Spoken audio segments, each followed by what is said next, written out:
Hey everyone! Tonight we are trekking into the thin, razor-sharp air of the Ethiopian highlands to uncover a weapon so sticky, so potent, and so deceptively sweet, it managed to confuse empires and secure dynasties. We re-talking about a history where the hum of a beehive was just as intimidating as the rumble of war drums, and where getting invited to dinner was often more dangerous than meeting your enemy on the battlefield. You're about to enter a world where biology, theology, and fermentation collide in a way that feels almost fictional, but is grounded in the bedrock of one of the world's oldest civilizations. And let's be honest, with the lung capacity required to hike these mountains, you probably wouldn't survive the first hour up here, let alone the intense political maneuvering we're about to witness. So, before you get comfortable, take a moment to like the video and subscribe, but only if you genuinely enjoy what I do here. Also, drop a comment letting me know where in the world you are right now and what time it is. I love seeing the global map of insomniacs we're building. Now, dim the lights, maybe turn on a fan for that soft background hum, and let's ease into tonight's journey together. You are standing on the edge of the world, or at least, that's what your screaming lungs are telling you. The air up here, over 2,000 meters above sea level, is thin and crisp, carrying a chill that cuts right through your jacket. You aren't just on a mountain, you are on the roof of Africa, a massive, rugged plateau that dominates the Horn of Africa. The geography here doesn't welcome you with open arms. It challenges you to take another step. To your left and right, the earth falls away into terrified ravines and canyons that drop thousands of feet into the haze below. It's a landscape of dramatic extremes where flat-topped mountains, known as ambos, rise like natural fortresses from the mist. These aren't just geological quirks, they are nature's castles, vertical citadels that have frustrated invaders for millennia. You take a deep breath, trying to pull oxygen from the atmosphere, and you realize the silence up here isn't actually silent. There's a sound, a low-frequency vibration that seems to emanate from the cliffs themselves. It's not the wind whistling through the crags, and it's certainly not the hum of modern power lines, because you are far, far away from the grid. It's a biological sound. It's the collective wing beats of millions of bees. In most places, bees are garden guests, fuzzy little pollinators that you might swat away from your soda can at a picnic. Here, they are the architects of the ecosystem. As you trudge forward, your boots crunching on volcanic rock and tufts of hardy grass, you notice that the crevices in the sheer cliff faces aren't empty. They are teeming with activity. This is the domain of Apis mellifera, but a specific, hardy highland variety that has adapted to the cold nights and the intense ultraviolet sun of the day. The mist swirls around your ankles as you climb higher. The environment feels prehistoric, almost untouched.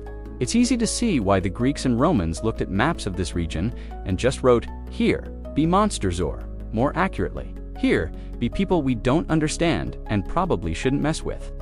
You are walking through the geographic heart of what was historically known as Abyssinia.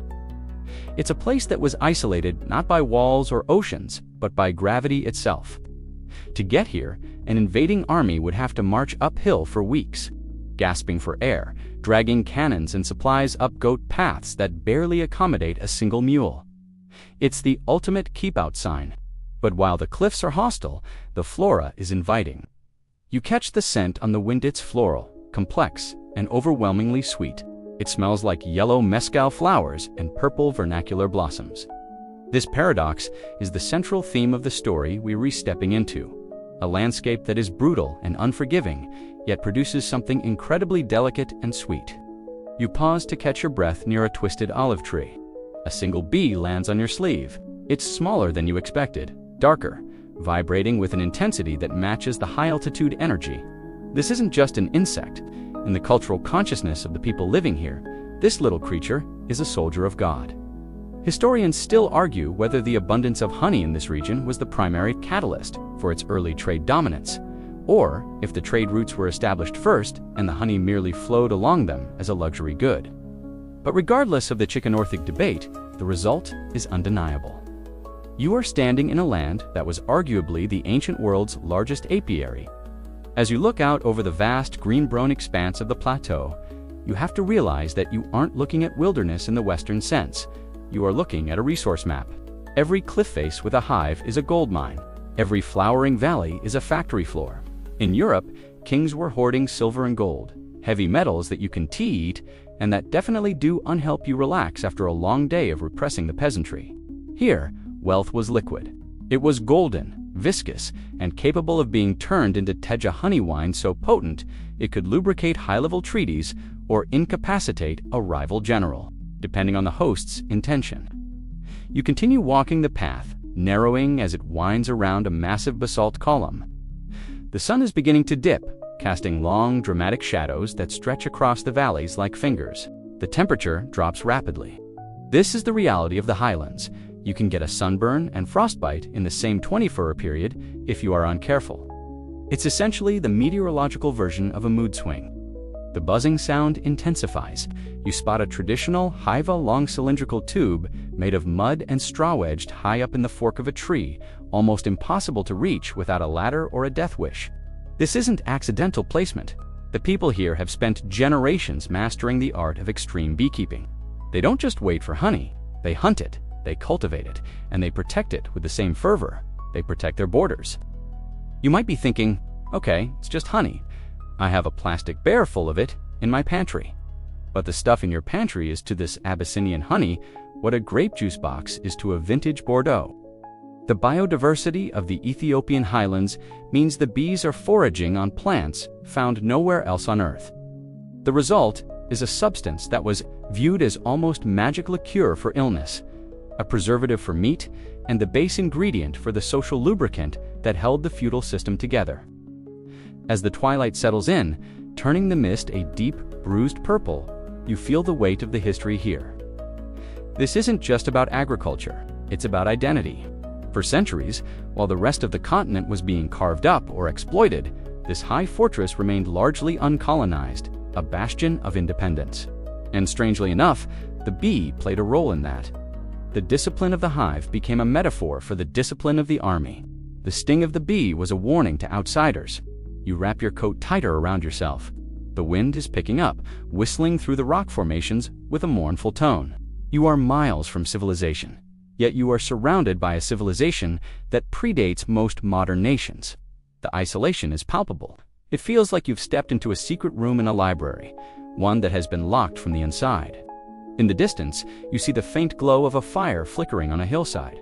Someone is out there, maybe a shepherd or maybe a Tej brewer, preparing the jars for fermentation.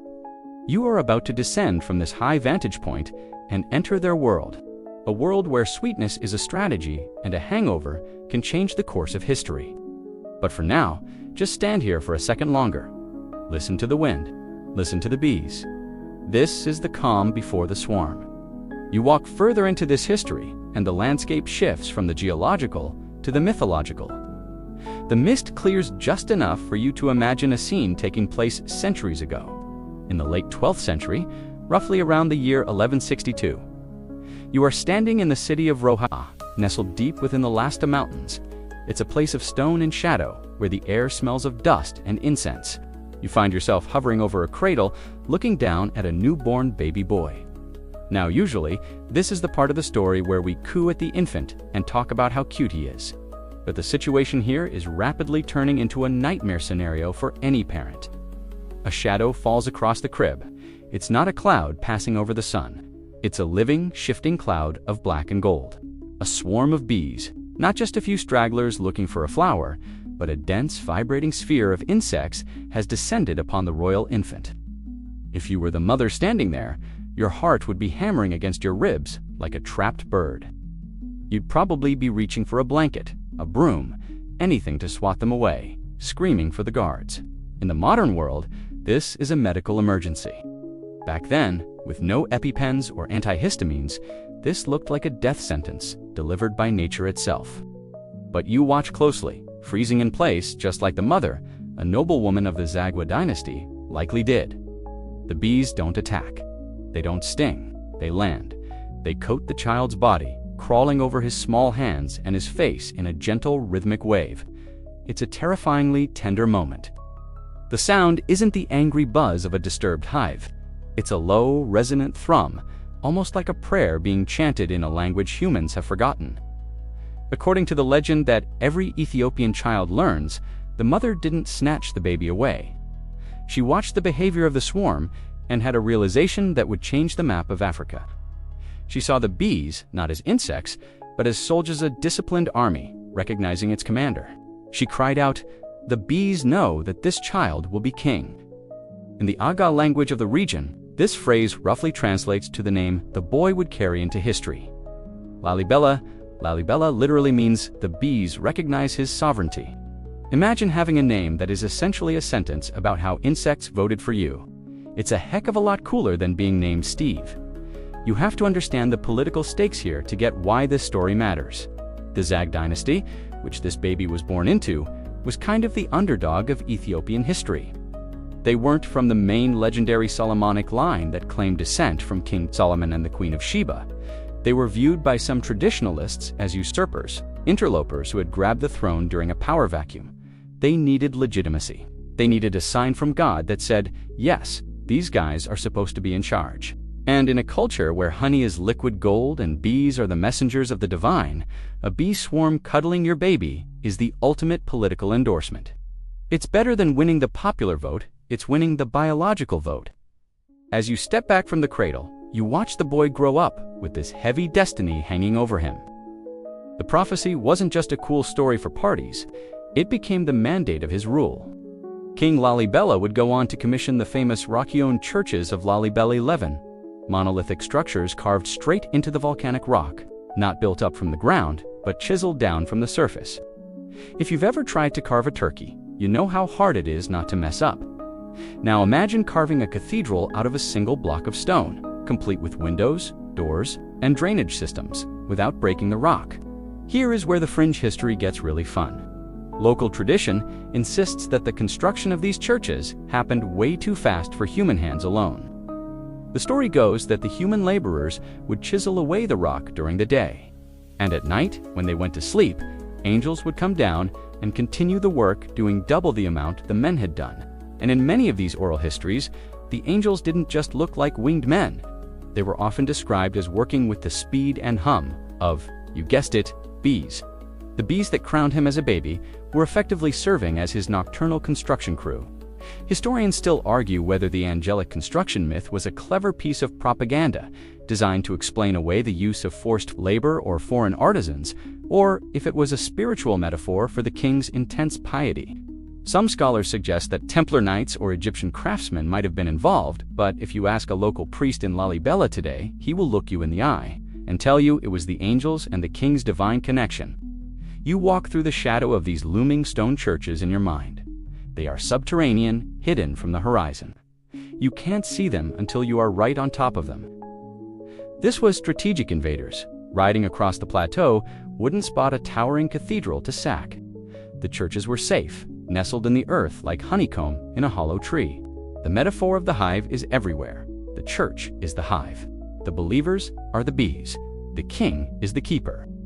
So the bee wasn't just an agricultural asset, it was a foundational pillar of the state's ideology. By linking his rule to the swarm, King Lalibela tapped into a primal respect that people had for these insects. You don't disobey the man whom nature itself has saluted. If you rebel against Lalibela, you aren't just a traitor, you're arguing with the bees. And nobody wins an argument with a swarm. As the sun sets on the 12th century in our journey, you can see how this prophecy of the swarm set the stage for everything that followed. It cemented the idea that the emperor of Ethiopia was a figure protected by the natural order. It merged the spiritual with the political in a way that was incredibly difficult to untangle. But let's be real for a second. Prophecies are great, and divine rights are convenient. But you can't run an empire on stories alone. You need resources, you need an economy, and you need a way to keep your massive armies loyal and your enemies confused. The bees had done their job by crowning the king, but now the people had to do theirs. They had to take what the bees created and turn it into power. You turn away from the rock-hewn churches and look back toward the wild cliffs we saw earlier. The buzzing is still there. The prophecy gave the dynasty a right to rule, but to maintain that rule, they had to master the harvest. You are about to leave the nursery and the churchyard and head out to the jagged edge of the canyon. Because before the honey becomes wine, and before the wine becomes a weapon, someone has to go get it. And let me tell you, OSHA would definitely not approve of the methods we're about to see. You are now standing at the top of a cliff that makes the Grand Canyon look like a drainage ditch. The wind up here is violent, whipping your hair across your face and stinging your eyes. You aren't looking at a cradle anymore. You're re-looking at a drop that could turn a human body into physics homework in about 5 seconds flat. But look down. Squint against the glare of the high-altitude sun. Do you see those small, dark specks moving on the vertical face of the rock? Those are people. You watch as a man, barefoot and dressed in simple cotton shorts, ties a rope made of braided leather and vines around his waist. He doesn't have a carabiner. He doesn't have a backup belay system. He has a knot his grandfather taught him and a prayer he just whispered under his breath. He's about to engage in one of the most dangerous commutes in human history. This is the honey harvest, Abyssinian style. In the Ethiopian highlands, the best honey, the white crystallized to gray honey, or the floral rick harina honey often, comes from wild hives tucked into the most inaccessible crevices of the sheer cliff walls. Why there? Because that's where the bees feel safe from honey badgers and other predators. Unfortunately for the bees, humans are the most persistent predators of all. You lean over the edge carefully, please, and watch the harvester descend. He swings out into the void, pushing off the rock with his bare feet. It's a rhythmic pendulum motion. He's scanning the rock face, looking for the tiny dark apertures that signal a hive entrance. When he finds one, the real madness begins. He has to stabilize himself, hanging hundreds of feet in the air, and then smoke out the bees. He pulls a bundle of smoldering dried herbs off an olive wood, or specific aromatic leaves from a pouch slung over his shoulder. He blows the smoke into the crevice. Now picture this. You are dangling by a rope. You have one hand gripping a rock edge, and you are intentionally annoying thousands of stinging insects. The smoke dulls their aggression, masking the alarm pheromones, but it doesn't make them happy. It just makes them confused. The harvester reaches in. He isn't wearing thick canvas gloves. He isn't wearing a mesh veil.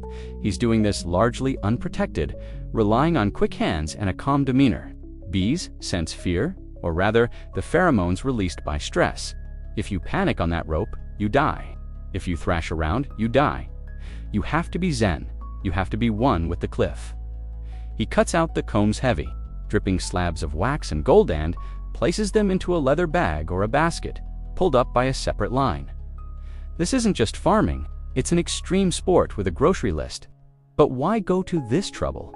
Why not just keep hives in the backyard? They did that too, of course. Traditional cylindrical hives were kept near homes. But the wild cliff honey was different. It was aged, cured by the dry mountain air, and filled with the concentrated nectar of rare endemic flowers that only bloomed on these unreachable slopes. This was the potent stuff. This was the base for the high-grade tej served at the royal court. As you watch the basket of honeycomb being hauled up gleaming in the sun, you realize something about the economics of this empire. This substance was valuable enough to risk life and limb, for it was a high-density energy source in a region where calories were hard to come by during the dry season. It was medicine. It was currency. You could pay your taxes in honey. You could buy a cow with honey. In a way, these cliffs were the bank vaults of Abyssinia, and these harvesters were the bank tellers who had to rappel in from the ceiling every withdrawal. There, as a fringe theory, mostly circulated in local folklore, but dismissed by dry academics, that the specific herbs used in the smoker did more than just calm the bees. Some suggest the smoke infused the honey with mild psychoactive properties right at the source, or at least preserved it in a way that enhanced the fermentation potential later on. Whether that's true or not, the smoky flavor profile of wild honey became a hallmark of the region's culinary identity. Historians still argue whether the specialized caste of honey hunters existed as a distinct social class, or if it was a seasonal gig for adventurous farmers. Some evidence suggests that in certain regions, families held hereditary rights to specific cliffs, passing down the knowledge of the footholds and the rope-making techniques like state secrets. If you trespassed on someone else's cliff, you weren't just a thief, you were violating a sacred boundary. The basket reaches the top. You step closer to inspect the prize. The comb is a chaotic, beautiful mess of wax, dead bees, pollen, and thick amber liquid. It's raw, it's unfiltered. If you took a bite right now, the sugar rush would hit you like a freight train. It's floral, earthy, and has a slight burn at the back of the throat. This is the fuel that powered the empire. But raw honey is just the starting point. It's the crude oil. To turn it into the secret weapon, it has to be refined. it has to be transformed. You watch as the harvesters pack up their gear. They treat the honey with reverence, sealing the leather bags tight. They aren't just taking this home for toast. This harvest is destined for the Tejbet's honey wine houses and the royal storehouses. You follow them as they hike back from the edge, away from the adrenaline of the cliff, and toward the villages nestled in the valleys. The sun is scorching now. You can feel the sweat trickling down your back. The physical labor required here is immense, but the transformation we are about to witness is chemical. As you walk, consider the risk-reward ratio you just saw. A civilization that is willing to hang off a cliff for a specific ingredient is a civilization that takes its food and drink very, very seriously. They understood that quality cannot be faked. You can't synthesize the flavor of a flower that grows at 3,000 meters. You have to go get it. And that uncompromising attitude towards their resources is exactly what made their diplomacy so formidable. When an Ethiopian lord handed you a glass of wine, he wasn't just giving you a drink.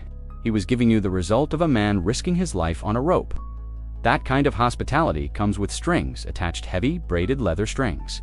We are heading down into the village now. The air gets a bit thicker, filled with the smell of wood smoke and roasting coffee. You see large clay pots, some as big as a person, lining the shaded walls of a roundhouse. This is the laboratory. This is where the magic happens. The honey you just saw harvested is about to meet its two best friends, water and a bitter leafy shrub called gesho. You duck your head to enter the Tukula traditional round hut with a thatched conical roof. The contrast is instant. Outside, the highland sun was a blinding ultraviolet assault. Inside, it's cool, dark, and smells earthy. But there's another scent cutting through the wood smoke and damp clay. It's yeasty, sour, and incredibly sharp. It smells like life, bubbling and churning. You are standing in the fermentation room, the hidden alchemy lab of the Ethiopian household. In the center of the room, sitting on the packed dirt floor, are massive clay jars called gan. These aren't your cute little cookie jars. Some of these monsters can hold over 100 liters of liquid. They are the reactors where the raw harvest you just saw dangling from a cliff is transformed into tej. You watch a woman moving between the jars. She is the master brewer here. In Ethiopian culture, while men might harvest the honey, the alchemy of fermentation has historically been the domain of women. She commands this dark room with the authority of a chemist. She lifts the heavy lid of a jar, and you hear its soft, persistent hissing sound. Tszzzzzzzz. The liquid is alive. She beckons you closer, figuratively speaking. Don't actually touch the ancient artifacts. Inside the jar, a murky golden-brown liquid is roiling. This is the holy trinity of tej honey, water, and gesho. Now, you might think you know mead. Maybe you've been to a Renaissance fair and had a cup of cloyingly sweet, syrup-like stuff that gave you a headache halfway through the jousting match. Forget that. That is to tej what a grape soda is to a fine Cabernet. The secret weapon here is the gesho rhamnus prinoids. It's a shrub native to the African highlands, and its leaves and stems are used kind of like hops in beer. It adds bitterness to balance the sweetness of the honey, but more importantly, it acts as the fermentation catalyst. You watch as the woman takes a bundle of dried gesho stems and leaves and submerges them into a fresh mixture of honey water. This isn't an exact science in the way we think of it today, with hydrometers and temperature controls. It's an art of intuition. She tastes the mixture. She smells the foam. She knows exactly when the ratio is right. Too much gesho, and it tastes like medicine. Too little, and it's just alcoholic sugar water that will make you sick. Here's the science bit. The wild yeast living on the gesho leaves and in the honey itself starts eating the sugars. As they feast, they produce alcohol and carbon dioxide. The clay of the jar is porous, allowing the mixture to breathe just enough to keep the temperature stable, acting like a natural cooling system. It's a biotechnology developed over centuries of trial and error. But here is where it gets interesting. The fermentation process transforms the raw honey into something potent. The alcohol content of tej can vary wildly, from a mild 6% to a knockout 14% or higher, depending on how long it sits. And because the sweetness of the honey masks the taste of the alcohol, it is dangerously deceptive. You can drink a liter of this stuff thinking it's juice, and when you try to stand up, you realize your legs have resigned from their position. There's a quirky fringe tidbit about the living nature of the jars. Some oral histories suggest that families would never wash the inside of a gan with soap or harsh scrubbers. They would rinse it, sure, but they wanted to keep the mother culture, the colony of yeast and bacterial, live in the pores of the clay. An old jar was said to produce better, stronger wine than a new one. In a way, you were drinking the ghosts of every batch that came before. If a jar broke, it was a tragedy, like losing a family recipe book. Historians still argue whether the introduction of gesho was an indigenous discovery or if the knowledge of bittering agents migrated down the Nile or across the Red Sea. But most agree that the specific combination of gesho and honey is uniquely Ethiopian. It created a drink that wasn't just intoxicant, it was nutrition. It was full of calories, probiotics from the fermentation, and antibacterial properties from the honey. In times of famine or siege, a jar of tej could literally keep you alive. You watch the woman stir the mixture with a long wooden paddle. The motion is hypnotic. This room is the engine of social life. Without this liquid, weddings can't happen, funerals can't happen, and most importantly, diplomacy can't happen. The state needed this room just as much as it needed the blacksmith's forge. Consider the patience required here. You can't rush fermentation. It takes weeks, sometimes months, for the tej to mature. In a world of instant gratification, this is a lesson in long-term planning. A king expecting a diplomatic delegation from Europe or a rival warlord had to start brewing months in advance. The political calendar was dictated by the yeast. If the tej wasn't ready, the meeting might have to be postponed. As you stand in the cool gloom of the tukul, you realize that this bubbling sludge is a ticking time bomb of social influence. When it's ready, it will be strained through cotton cloth to remove the wax and twigs, leaving behind a brilliant golden-orange nectar. It will be poured into flasks and carried to the great halls where the fate of the nation will be decided. But not all tej is created equal. Oh no, that's a rookie mistake. As we're about to see, there was a strict hierarchy of booze. The stuff in this jar might be fit for a prince, but the jar in the corner, that might be for the guards. And if you mix them up, you could start a war. You step back out into the blinding sunlight, blinking as your eyes adjust. The contrast between the dark, quiet alchemy of the hut and the bright, loud world outside is jarring. But you carry the smell of the fermentation with youth, that sharp, sweet tang. It's the smell of anticipation. The weapon is being forged, bubble by bubble. Now, we need to talk about who gets to drink what. Because in this society, your social standing isn't just determined by your clothes or your title. It is determined by the clarity of the liquid in your glass. You are about to learn the difference between the nectar of the gods and the grog of the grunt. You step away from the fermentation hut, the scent of yeast still clinging to your nose, and walk toward the main compound of a feudal lord's estate. It's a bustling scene. Servants are rushing back and forth, soldiers are sharpening iron blades on whetstones, and there's a distinct vibe of hierarchy in the air. You can practically see the social ladder built into the architecture. But the real stratification isn't in the buildings, it's in the cups. Imagine walking into a modern bar. You have the top-shelf whiskey that costs a paycheck per shot, and you have the well liquor that tastes like nail polish remover and bad decisions. The Ethiopian courts had a similar system, but instead of price tags, the differentiator was biology and time. At the very top of the pyramid is the tej we just saw being brewed, the royal vintage. This is the stuff made with pure honey, carefully selected gesho, and aged until it's clear, golden, and smooth as silk. It's reserved for the nobility, the high-ranking clergy, and honored guests. When you drink this, you're drinking prestige. It was often referred to as the king's drink. In fact, in certain eras, commoners were legally forbidden from brewing tej. If you were a peasant caught with a jar of the good stuff, you could face severe punishment. It was a sumptuary law designed to keep the sweetness at the top. But look over there, near the stables, where the foot soldiers and the laborers are gathering for their midday meal. They aren't holding delicate glass flasks. They are drinking from horn cups or rough clay mugs, and the liquid inside is dark, cloudy, and thick. This is tella. Tella is the working man's brew. It's a beer made from teff, barley, maize, or sorghum, fermented with gesho. It's nutritious, yes, but it's rough. It has a lower alcohol content than tej, usually around 2% to 4%, meaning you can drink it throughout the day while working in the fields without falling over. It's the hydration of the masses.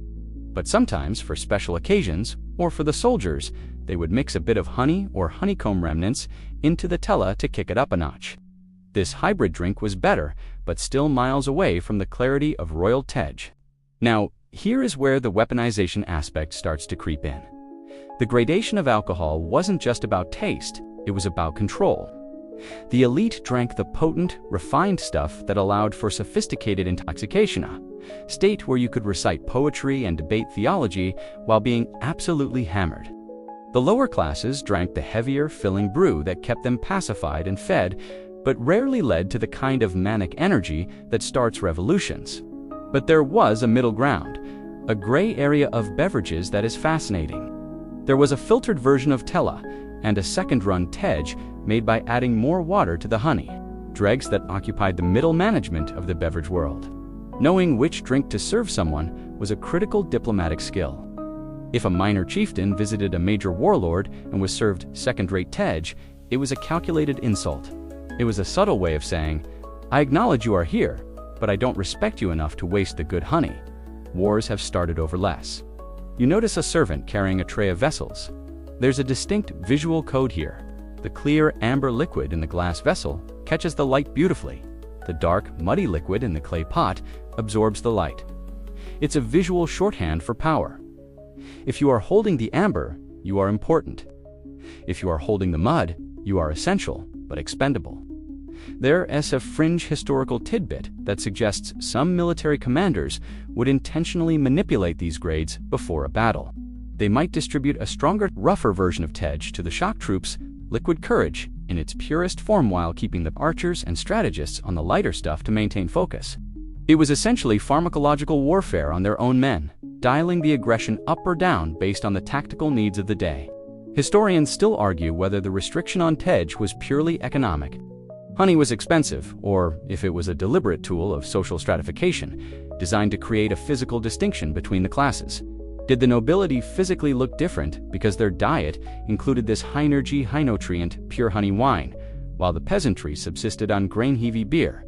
It's possible. Diet shapes the body, and in this case, the drink shaped the class structure. You walk through the courtyard, weaving between the groups. The noise level is different too. The tella drinkers are loud, boisterous, laughing over games of Gabetta Mancala. The tej drinkers in the upper pavilion are quieter, their conversations hushed and intense. The drink dictates the atmosphere. But wait, look at what they are drinking out of. That glass vessel in the hands of the noble, ... It's odd. It has a round bottom and a long, narrow neck. It looks like a laboratory flask. It's called a barrel, and honestly, it's a design genius that doubles as a sobriety test. You can't just chug from a barrel. The physics of the liquid and the air pressure in the bulbous bottom mean that if you tip it too fast, it glugs out uncontrollably, splashing sticky wine all over your nice white Shema traditional robe. We are going to take a closer look at this piece of glassware in a moment, because it is the ultimate gatekeeper of dignity. But for now, just appreciate the sheer logistics of this scene. An entire society organized around the fermentation of a single insect's vomit. It's beautiful, efficient, and rigid. You see a young soldier eyeing the nobleman's flask with envy. He takes a swig of his cloudy beer and goes back to sharpening his spear. He knows his place. The honey ceiling is wheel. But what he doesn't know is that the man drinking the tej is walking a tightrope. One too many glasses of that nectar, and he might say something that will get his head cut off. The high-grade stuff is a privilege, but it's also a trap. As the sun climbs higher, the heat intensifies the smell of the alcohol. The whole compound smells like a brewery. You realize that this isn't just a place where people live. It's a machine fueled by fermentation. And you are about to see what happens when you pour that fuel into the delicate engine of high-stakes diplomacy. Let's move to the upper pavilion. I want to show you that glass flask up close, because if you don't know how to handle a barrel, you have no business playing the Game of Thrones in Ethiopia. You are now sitting cross-legged on a woven rug in the upper pavilion, and a servant has just handed you the most terrifying object in the room. It's not a spear, it's not a shield, it's a barrel. At first glance, it looks like a piece of laboratory equipment that wandered out of a chemistry class and got lost in the 18th century. It's a glass vessel with a bulbous, spherical bottom and a long, slender neck, flaring out slightly at the rim. It holds about half a liter of that golden, refined tej we talked about. It's beautiful. The glass catches the afternoon light, making the liquid inside glow like liquid amber. But don't let the aesthetics fool you. This flask is a trap. You look around, the nobles, the warlords, the high priests, they are all holding these flasks with a casual, practiced elegance. They hold them by the neck, usually between the index and middle finger, or grasped lightly with the thumb and forefinger. They look relaxed, but watch closely. There is a tension in their wrists. They are engaging in a high-stakes game of physics every time they take a sip. Here is the problem. The barrel is designed in such a way that if you tip it past a certain angle, the liquid in the bulbous bottom rushes into the narrow neck, creating a vacuum behind it. Air then rushes in to fill that vacuum, violently displacing the liquid. The result is a sudden, uncontrollable glug-glug splash. If you treat this like a beer bottle or a wine goblet and just tip it back, you will get a face full of sticky, fermented honey. And remember, everyone here is wearing pristine, hand-woven white cotton robes called shamas. A splash of yellow tej on a white shama is not just a stain, it's a billboard broadcasting your incompetence. It says, "I lack self-control, I am an amateur, and I probably shouldn't be trusted with a provincial governorship." So, you watch the man across from you. He tilts the barrel slowly, infinitesimally. He anticipates the flow. He sips with the caution of a bomb disposal technician. This is the glass flask ritual. It turns drinking into a discipline. You cannot chug, you cannot gulp. You are forced, by the very design of the vessel, to pace yourself. It is a brilliant mechanism for social control, disguised as a drinking cup. Historians still argue whether the barrel was an indigenous invention designed specifically for tej, or if it was an adaptation of imported glass vessels. Some scholars point to the similarities with Florentine oil flasks or certain Persian rosewater sprinklers, suggesting that Ethiopian elites repurposed exotic imported glass for their national drink. There's a strong theory that Venetian merchants, knowing the Ethiopian love for tej, started blowing glass specifically for this market in the late Middle Ages, creating a specialized export that became a cultural icon. But there is a fringe theory that is far more entertaining.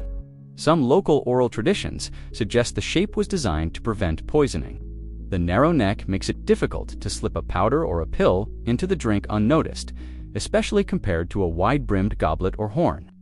Furthermore, the transparency of the glass a rarity in a world of pottery and hornment. You could see if the liquid was cloudy or had sediment, which might indicate it had been tampered with, or just that your host was serving you the cheap stuff. In this view, the barrel wasn't just a cup. It was a security device. You lift the flask.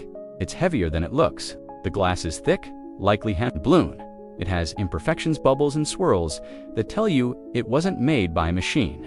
As you bring it to your lips, the smell of the tej hits you floral, boozy, and sweet. You tilt it. You feel the liquid shift. You panic slightly, correcting the angle. You manage to get a sip without wearing it. The taste is incredibly smooth, warming, with a lingering bitterness from the gesho that scrubs the sugar from your tongue. But look at the social dynamic this creates, because drinking from a barrel requires eye contact. You can't tilt your head back and look at the ceiling. You have to look over the rim of the flask. This means that during a feast, everyone is staring at everyone else over their glass necks. It creates an atmosphere of constant surveillance. You can see who is drinking too fast. You can see whose hand is shaking. You can see who is nursing the same half-liter for 3 hours because they, afraid of what they might say if they get drunk. And then there is the sound. In a room full of horn cups or wooden mugs, the sound is dull thuds and scrapes. But here, in the upper echelon, the sound is crystalline. The clink of a barrel being set down on a wooden table, or the gentle chime of 2 flasks touching in a toast, is the soundtrack of power. It's a high-frequency sound that cuts through the murmur of conversation. It signifies wealth. Glass was not cheap. To have a banquet hall filled with hundreds of glass flasks was a flex of immense proportions. It meant you had access to the Red Sea trade routes. It meant you had the logistics to transport fragile items up the donkey paths of the escarpment without breaking them. You notice a servant moving through the crowd with a large clay pitcher, refilling the flasks. This is another danger zone. The top up, if your barrel is half full, and they add more, the turbulence can cause the existing wine to foam up. A skilled servant knows how to pour down the side of the neck. A clumsy one will cause an overflow. You see a minor noble quickly cover the mouth of his flask with his hand, signaling enough. it's a defensive gesture. He knows that in this game, volume is the enemy. There's a fascinating psychological element to this vessel. Because the bottom is bulbous and the neck is narrow, it is very difficult to judge exactly how much you have drunk. It's an optical illusion. You think you've only had a few sips, but the bottom reservoir is draining faster than you realize. Before you know it, you're staring at an empty bulb, wondering why the room is spinning and why you suddenly feel the urge to challenge the emperor's nephew to a wrestling match.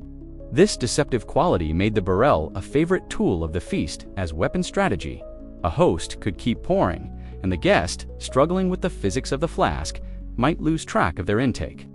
It's much harder to count your drinks when the cup itself is a riddle. As you set your barrel down carefully, so it doesn't tip over, the round bottom makes it top-heavy. You realize that you have passed the first test. You didn't spill. Your shama is clean. You have signaled to the room that you are civilized, coordinated, and in control of your faculties. You belong here, but drinking is only the warm-up act. The tej is just the apparatif to the main event. The servants are now clearing the center of the room. Large woven baskets called maseb are being brought out. These are colorful hourglass-shaped tables with conical lids. The air is filling with new smells: spicy Berber, roasting meat, and the sour tank of injera bread. You have survived the drink, now you must survive the dinner. Because in Ethiopia, a feast is never just a meal. It is an aggressive act of generosity. It is a culinary siege, and the most terrifying part, you aren't allowed to feed yourself. The lids are lifted off the masebs, and you are immediately hit with a cloud of steam that smells like garlic, ginger, and a spice blend hot enough to strip paint off a wall. The woven basket tables, which look like colorful hourglasses made of grass and dyed leather, are now the center of the universe. In the West, a table is just furniture. Here, the masab is a communal altar, and you are about to participate in a ritual that is equal parts nutrition and submission. Inside the basket lies the foundation of all Ethiopian existence, injera. If you've never seen it, imagine a giant gray spongy crepe the size of a tractor tire. It's made from teff, an ancient grain that is gluten-free before it was cool and fermented for days before baking. It has a sour, tangy flavor like sourdough bread that went to grad school. This isn't just the food, it is the plate, the silverware, and the napkin all rolled into one. Piled on top of this injera landscape are mounds of stew, or wat. There's the vibrant red sagawat, spicy beef stew, the yellow kikalicha, split pea stew, and the dark, rich dorawat, chicken stew topped with hard-boiled eggs. It looks like an artist's palette. If the artist worked exclusively in shades of delicious magma, you lean in. The rule here is strict. You eat with your right hand only. The left hand is considered unclean, reserved for other bathroom-related activities. Using your left hand to touch the communal food is a social grenade. So, you tuck your left hand under the table or rest it on your knee, effectively disabling 50% of your manual dexterity. You tear off a piece of injera, wrap it around a chunk of meat and sauce, and pop it into your mouth. The flavor is explosive. The Berber spice mix a complex blend of chili peppers, garlic, ginger, basil, korarima, rue, ajwain, or radhuni, nigella, and fenugreek. Up your neural pathways. It's hot, but it's a deep, earthy heat. And then, the tej washes it down, the sweetness extinguishing the fire just in time for the next bite. But as you eat, you start to notice something unnerving. The food doesn't stop. Servants are circulating with buckets-actual buckets of stew, ladling more onto the injera the moment a bare spot appears. This is the weaponization of generosity. In a feudal society where food security was never guaranteed, the ability to waste food, to pile it high and force it upon guests, was the ultimate display of power. A warlord who could feed 1,000 men until they were sick was a warlord who had the logistics to win a war. You, the guest, are trapped. To stop eating is to insult the host's ability to provide. It implies that the food is bad, or worse, that you are rejecting his protection. So you keep eating. You gorge yourself. Your stomach is screaming for mercy, expanding against the sash of your robe. But the ladle comes back. Slap, another pile of spicy lentils. Slap, another chicken leg. Historians still argue whether these massive feasts, known as gibiru, were actually effective wealth redistribution systems, or just cynical displays of dominance. On one hand, the emperor was literally sharing the wealth of the land with his subjects. Anyone from the highest lord to the lowest soldier could technically eat at the royal banquet if they could get in. It was a unifying event. On the other hand, it bankrupted the state. Some chroniclers estimate that a single royal feast could consume hundreds of cattle and thousands of liters of tej in a day. It was an economic black hole disguised as a party. There is a fringe historical theory that suggests the specific composition of the spices in the royal wats was designed to induce thirst intentionally. The high salt and chili content forced guests to drink more tej than they planned. It was a biological feedback loop. The more you ate, the more you drank. The more you drank, the looser your tongue became. The meseb was essentially a dehydration machine that converted solid food into liquid secrets. You look at the host, the lord sitting at the head of the room. He isn't eating much, he's watching. He's scanning the room to see who is eating with gusto and who is picking at their food. In this culture, appetite equates to vitality. A man who eats heartily is seen as strong, trustworthy, and full of life. A man who nibbles is suspicious. Is he sick? Is he weak? Is he hiding something? The psychological pressure is immense. You are engaging in competitive eating where the prize is not a trophy, but your political survival. And just when you think you can't possibly take another bite, just when your diaphragm is pushing against your lungs, making it hard to breathe the thin mountain air, the dynamic shifts. The person sitting next to you, a rugged general with a scar running through his beard tears off a massive piece of injera, scoops up a fist-sized ball of meat and sauce and turns towards you. He isn't offering it to you on a plate. He is reaching for your face. You freeze. Your personal space alarm is blaring. In the West, if someone tries to put their fingers in your mouth, you call the police. Here, you are about to experience the gersha. It is a gesture of intimacy, respect, and bonding. To refuse a gersha is a grave insult. It says, "I do not trust you." So, you open your mouth. The general places the food gently onto your tongue. He doesn't touch your lips, hopefully, but his hand is right there. You have to chew and swallow this massive bite while maintaining eye contact. It is weirdly intimate. It breaks down the barrier between individuals. You have literally shared sustenance from hand to mouth. You are now bonded. But consider the power dynamic. The person giving the gersha is usually the one with higher status, or the host honoring the guest. It's a way of saying, "I will nurture you." But it's also a way of saying, "I control what goes into your body." In the high-stakes game of Ethiopian diplomacy, the gersha could be a test. How big is the piece? Is it mostly bone and gristle, an insult? Is it the prime cut an honor? Is it so hot with spice that it makes you choke? If you choke on a gersha, the table goes silent. It's seen as a bad omen, a rejection of the bond. You have to swallow it, tears streaming down your face, and smile. As you chew through this diplomatic mouthful, you realize that the banquet hall is a battlefield. The clatter of the barrels, the slapping of the injera, the murmur of voices, it's all a chaotic symphony of alliance building. Men who were enemies yesterday are feeding each other today. But are they friends, or are they just keeping their mouths full so they don't have to speak the truth? You look down at the mesab. It's a mess of sauce and torn bread. It looks like a map of a conquered territory, and in a way, it is. The host has conquered your hunger, your thirst, and your defenses. You are physically weighed down, lethargic from the heavy digestion of teff and meat. You are in a food coma, a state of physiological vulnerability. This was the genius of the Ethiopian court. They didn't just meet you in a cold boardroom. They brought you into their home, overwhelmed your senses, drugged you with sugar and alcohol, and buried you under a mountain of carbohydrates. By the time the actual negotiations started, you were too full to fight. But there is one specific aspect of this raw meat culture we haven't touched on yet. Because while the stews are cooked, there is another dish on the table that makes Western visitors sweat cold fear. It's bright red, it's cubed, and it has never seen a fire. And eating it is the ultimate test of whether you are truly ready to do business in the highlands. You are staring at the plate, or rather, the slab. Sitting innocently next to the spicy stews is a pile of raw, cubed beef, glistening with freshness. This is teri siga. To the uninitiated Western eye, this looks like a health code violation waiting to happen. To the Ethiopian warrior sitting next to you, it represents the pinnacle of luxury and masculine vitality. The atmosphere in the room shifts. The consumption of cooked stew is a communal, rhythmic activity. The consumption of raw meat is primal.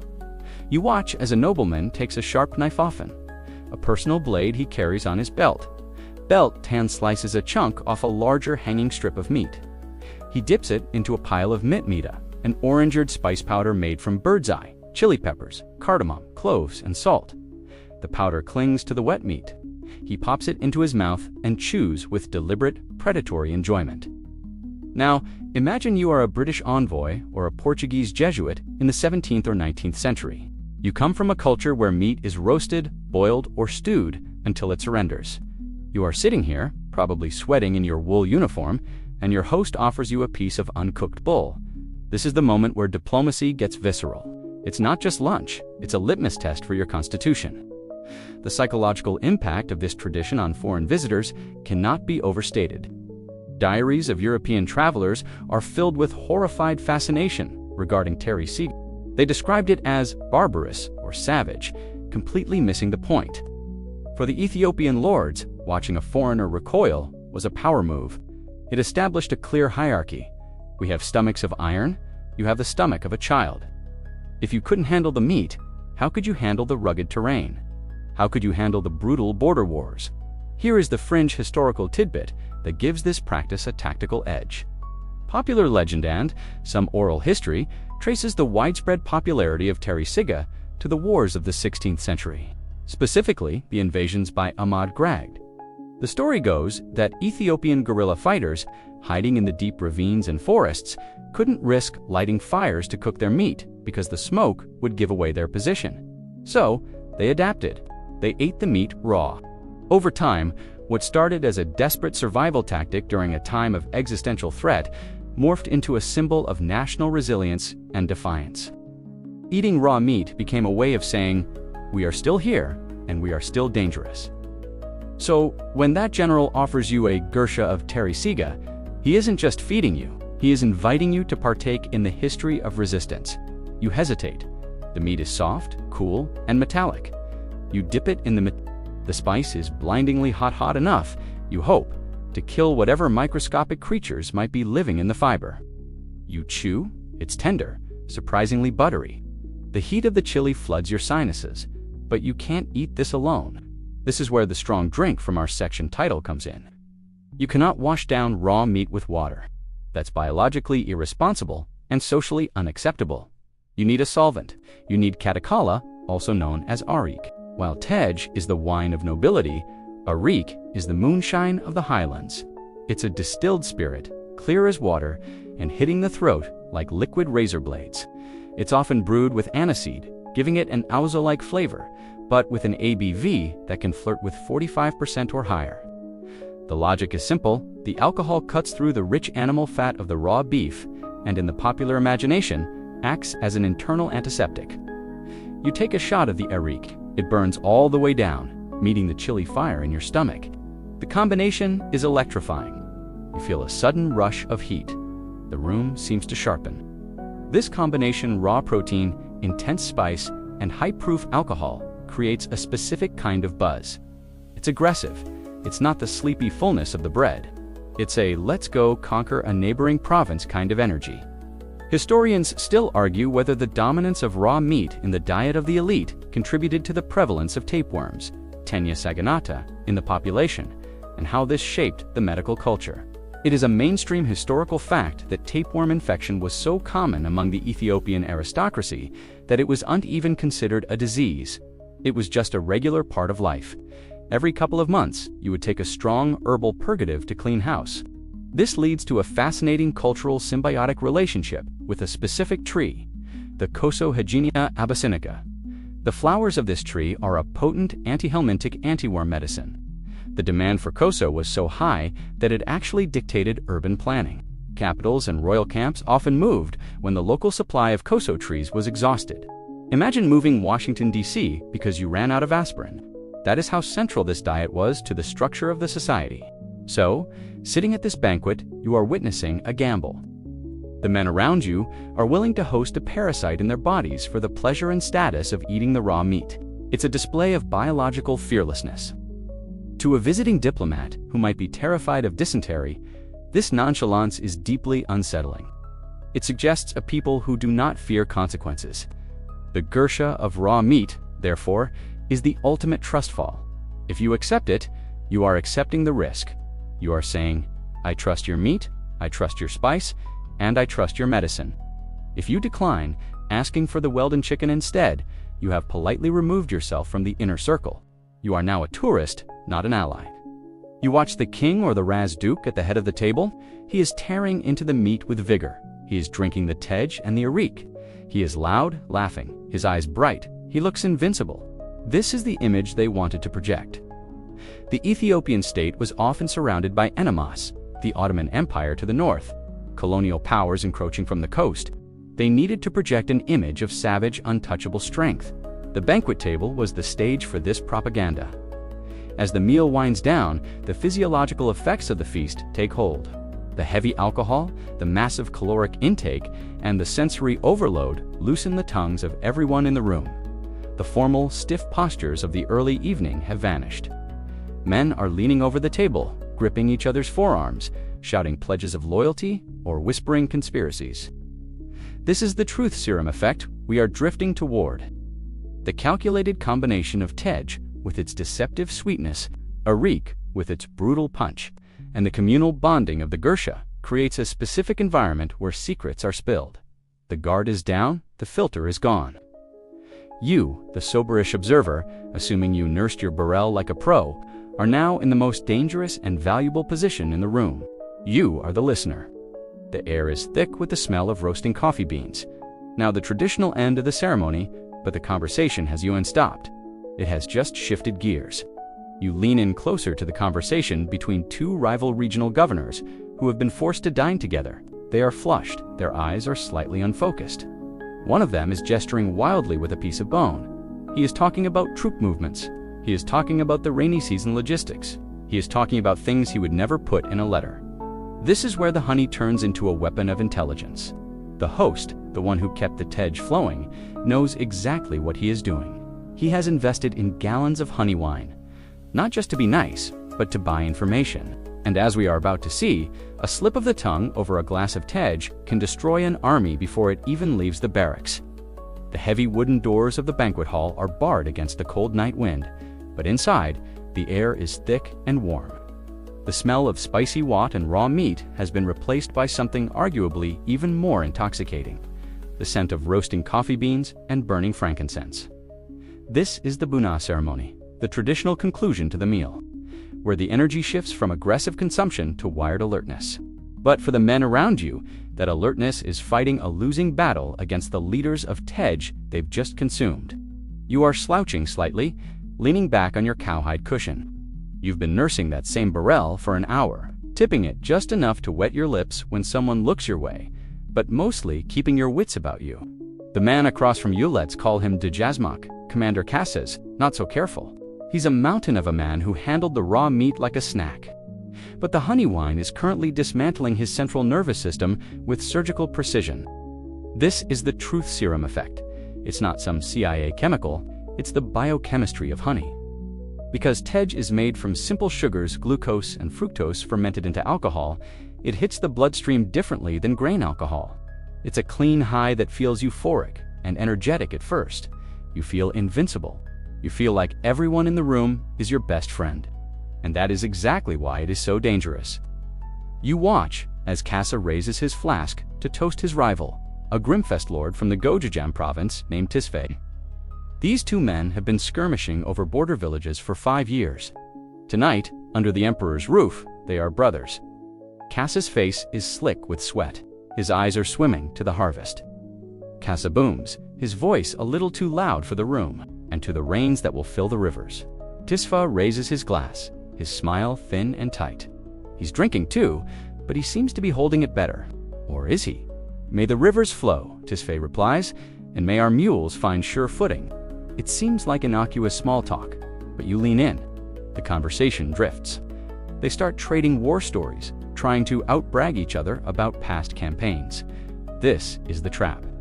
The ego, lubricated by the honey, demands to be fed. You talk of footing, Kassa laughs, sloshing a bit of gold liquid onto the table. My mules could climb a glass wall. We marched from Gondor to the Takatsi River in 3 days last season. 3 days. with full packs. You see Tisfay's eyes flick up. A spark of calculation cuts through the haze.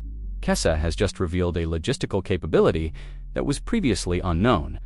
Moving an army that fast over that terrain implies he has found a new pass, or has a breed of mule that defies known limits. 3 days, Tisfa challenges, feigning disbelief to bait him further. Impossible. The mud alone would swallow the cannons, unless you didn't take the main road. The main road is for cattle, Kassa sneers, falling right into it. We cut through the Simian ridges, the peasant paths, narrow, yes, but hard rock, no mud. Boom. The intel is dropped. Kassa has just given away his secret supply line. Tisfay takes a slow sip of his tej, hiding his satisfaction behind the glass bulb. He now knows that if war breaks out again, he just needs to bottle up the Simian ridge paths, and Kassa's lightning-fast army will be stuck in a traffic jam. Historians still argue whether this kind of drunken diplomacy was a bug or a feature of the Ethiopian feudal system. Some scholars suggest that the emperors knew exactly what they were doing by encouraging excessive drinking at court. It was a surveillance state built on hangovers. By keeping the provincial lords intoxicated and in close proximity, the central power could monitor their ambitions and rivalries in real time. If you wanted to know if a rebellion was brewing, you didn't send a spy, you threw a party. But there's a fringe theory and a delightful one that suggests some lords practiced a technique of pre-gaming, with specific fatty foods or even ingesting spoonfuls of pure butter or oil before the banquet to coat the stomach lining and slow the absorption of alcohol. This would allow them to drink for drink with their rivals, while remaining comparatively sober, waiting for the slip-up. It was essentially biological armor against the weaponized hospitality. You look around the room, it's happening everywhere. The volume has risen to a roar. Men are making promises they can't keep. I will give you 20 oxen. Revealing weaknesses they should hide my eldest son is a fool. I don't know who will succeed me, and forging alliances that will dissolve with the headache in the morning. The tej acts as a magnifying glass for personality. The aggressive drunk becomes a threat. The weeping drunk becomes a liability. The silent drunk becomes an enigma. The host, usually the emperor or a high ras, sits at the head table, often drinking from a separate, trusted supply. He is the conductor of this chaotic orchestra. He notes who is whispering to whom. He sees who refuses to toast whom. There is a mainstream historical fact that underscores the gravity of these toasts. In Ethiopian history, an oath sworn in the name of the emperor, called Mengistu or Haile Selassie, depending on the era, while holding a glass of tej, was legally binding. It was a verbal contract witnessed by the community. If Kassa promises peace to Tisfay tonight and breaks it tomorrow, he isn't just a liar, he's a perjurer against the crown. The hangover doesn't void the contract. The coffee is being poured now thick, black, and sugary, served in tiny, handleless cups. The caffeine hits the alcohol-soaked brains of the guests, creating a jarring, wide-awake drunk state. This is often when the fights break out. The sedative effect of the alcohol wears off, but the inhibition-lowering effect remains, supercharged by the stimulant. You watch as Kassa tries to stand up. He wobbles. His shama is disheveled. He has given away his strategic advantage for the price of a few liters of fermented honey. Tomorrow, he will wake up with a pounding headache and a vague sense of dread, wondering what he said. Tisfa, meanwhile, looks like the cat who ate the canary, or the raw beef. He has the intel. This scene helps explain why Ethiopian politics were often so volatile and yet so personal. War wasn't just about abstract borders, it was about what was said at dinner. It was about insults and boasts made under the influence. The honey didn't just fuel the bodies of the soldiers, it fueled the grievances of the commanders. But let's pull back for a second. We've been focusing on the consumption, the drinking, the eating. But all of this, the thousands of liters of tej, the massive feasts, the bribes paid in honey requires a massive supply chain. Kassa and Tisfay aren't just drinking wine, they are drinking money. In a society where minted coins were rare or non-existent for long periods, how did you pay for all of this? How did you pay the soldiers standing guard outside? You didn't give them gold. You gave them blocks of salt, yes, but you also gave them the product of the hive. You are about to see how the bee didn't just provide the party favors, it provided the payroll. We need to leave the banquet hall before the shouting match between Kassa and Tisfay turns into a spear fight. Let's head out the back, past the guards, and look at the treasury. But don't expect to see a vault full of metal. Expect to see a warehouse full of wax and sticky jars. You step out of the banquet hall and into the cool night air. The roar of the drunken lords fades into a muffled thump behind the heavy wooden doors. The courtyard is quiet, save for the crackle of a few watchfires and the shifting of guards in the shadows. You might think the most valuable building in this compound is the one you just left, the one filled with silk robes and silver swords. You'd be wrong. Follow the guards toward the back of the estate. There's a long, low building made of stone, windowless and heavily reinforced. This isn't a dungeon, it's the bank. But when the doors are unbarred and creak open, you don't see stacks of gold bars or chests of silver coins. You are hit with a smell that is thick, dusty, and sweet, the smell of an old library mixed with a candy shop. You are looking at the imperial treasury, and it is made of wax and honey. In the global economy of the time, while Europe was obsessed with bullion and the Americas were being stripped of silver, Ethiopia was operating on a different standard. This was an economy based on biology. You see those massive yellow-gray blocks stacked against the wall, looking like giant wheels of cheese. That is beeswax. And in the medieval and early modern world, beeswax was the plastic, the electricity, and the adhesive of civilization, all rolled into one. Here is a mainstream historical fact that often gets lost. For centuries, Ethiopia was one of the world's leading exporters of beeswax. The Coptic monasteries in Egypt, the Orthodox churches in Russia, and even the Catholic cathedrals of Europe burned candles made from the wax harvested right here in these highlands. The light of God, illuminating the darkness of a winter mass in Moscow, was likely fueled by a bee that buzzed around a flower in Gojjam. This made wax a hard currency. It was durable, it didn't spoil, and the demand was infinite because churches never stopped burning candles. But look at the other side of the room. Rows and rows of those clay jars, sealed tight with leather and mud. This is the liquid assets department. Honey wasn't just food, it was a store of value. If you were a peasant living in the provinces, you didn't pay your taxes the Guiber in coin, because you probably never saw a coin in your life. You paid in gaundua, specific unit of measure, a jar holding about 18 to 20 liters of honey. Now, imagine you are a mercenary, captain let's say, a leader of a band of Oromo cavalry, or a unit of musketeers hired by the emperor. You're standing here to collect your payroll. You don't want a promissory note. You don't want a heavy bag of copper that will just weigh down your saddle. You want the honey. Why? Because honey is the ultimate soldier's currency.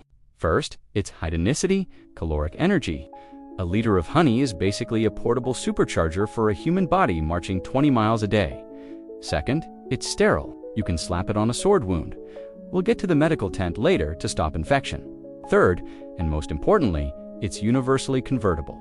You can trade a jar of honey for a goat, for cloth, for ammunition, or for a night's lodging anywhere in the empire.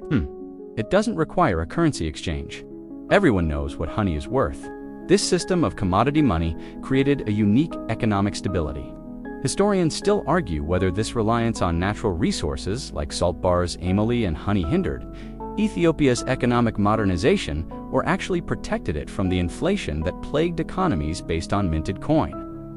When the Spanish flooded Europe with New World silver, the value of silver crashed, causing economic chaos. But the value of honey, that remained constant. A bee puts in the same amount of work in 1600 as it does in 1800. The honey standard was inflation-proof, but there's a fringe quirk to this economy that is fascinating. The quality control of the tax payments was a constant battle. Tax collectors, known as pharacigna, had to be experts in viscosity.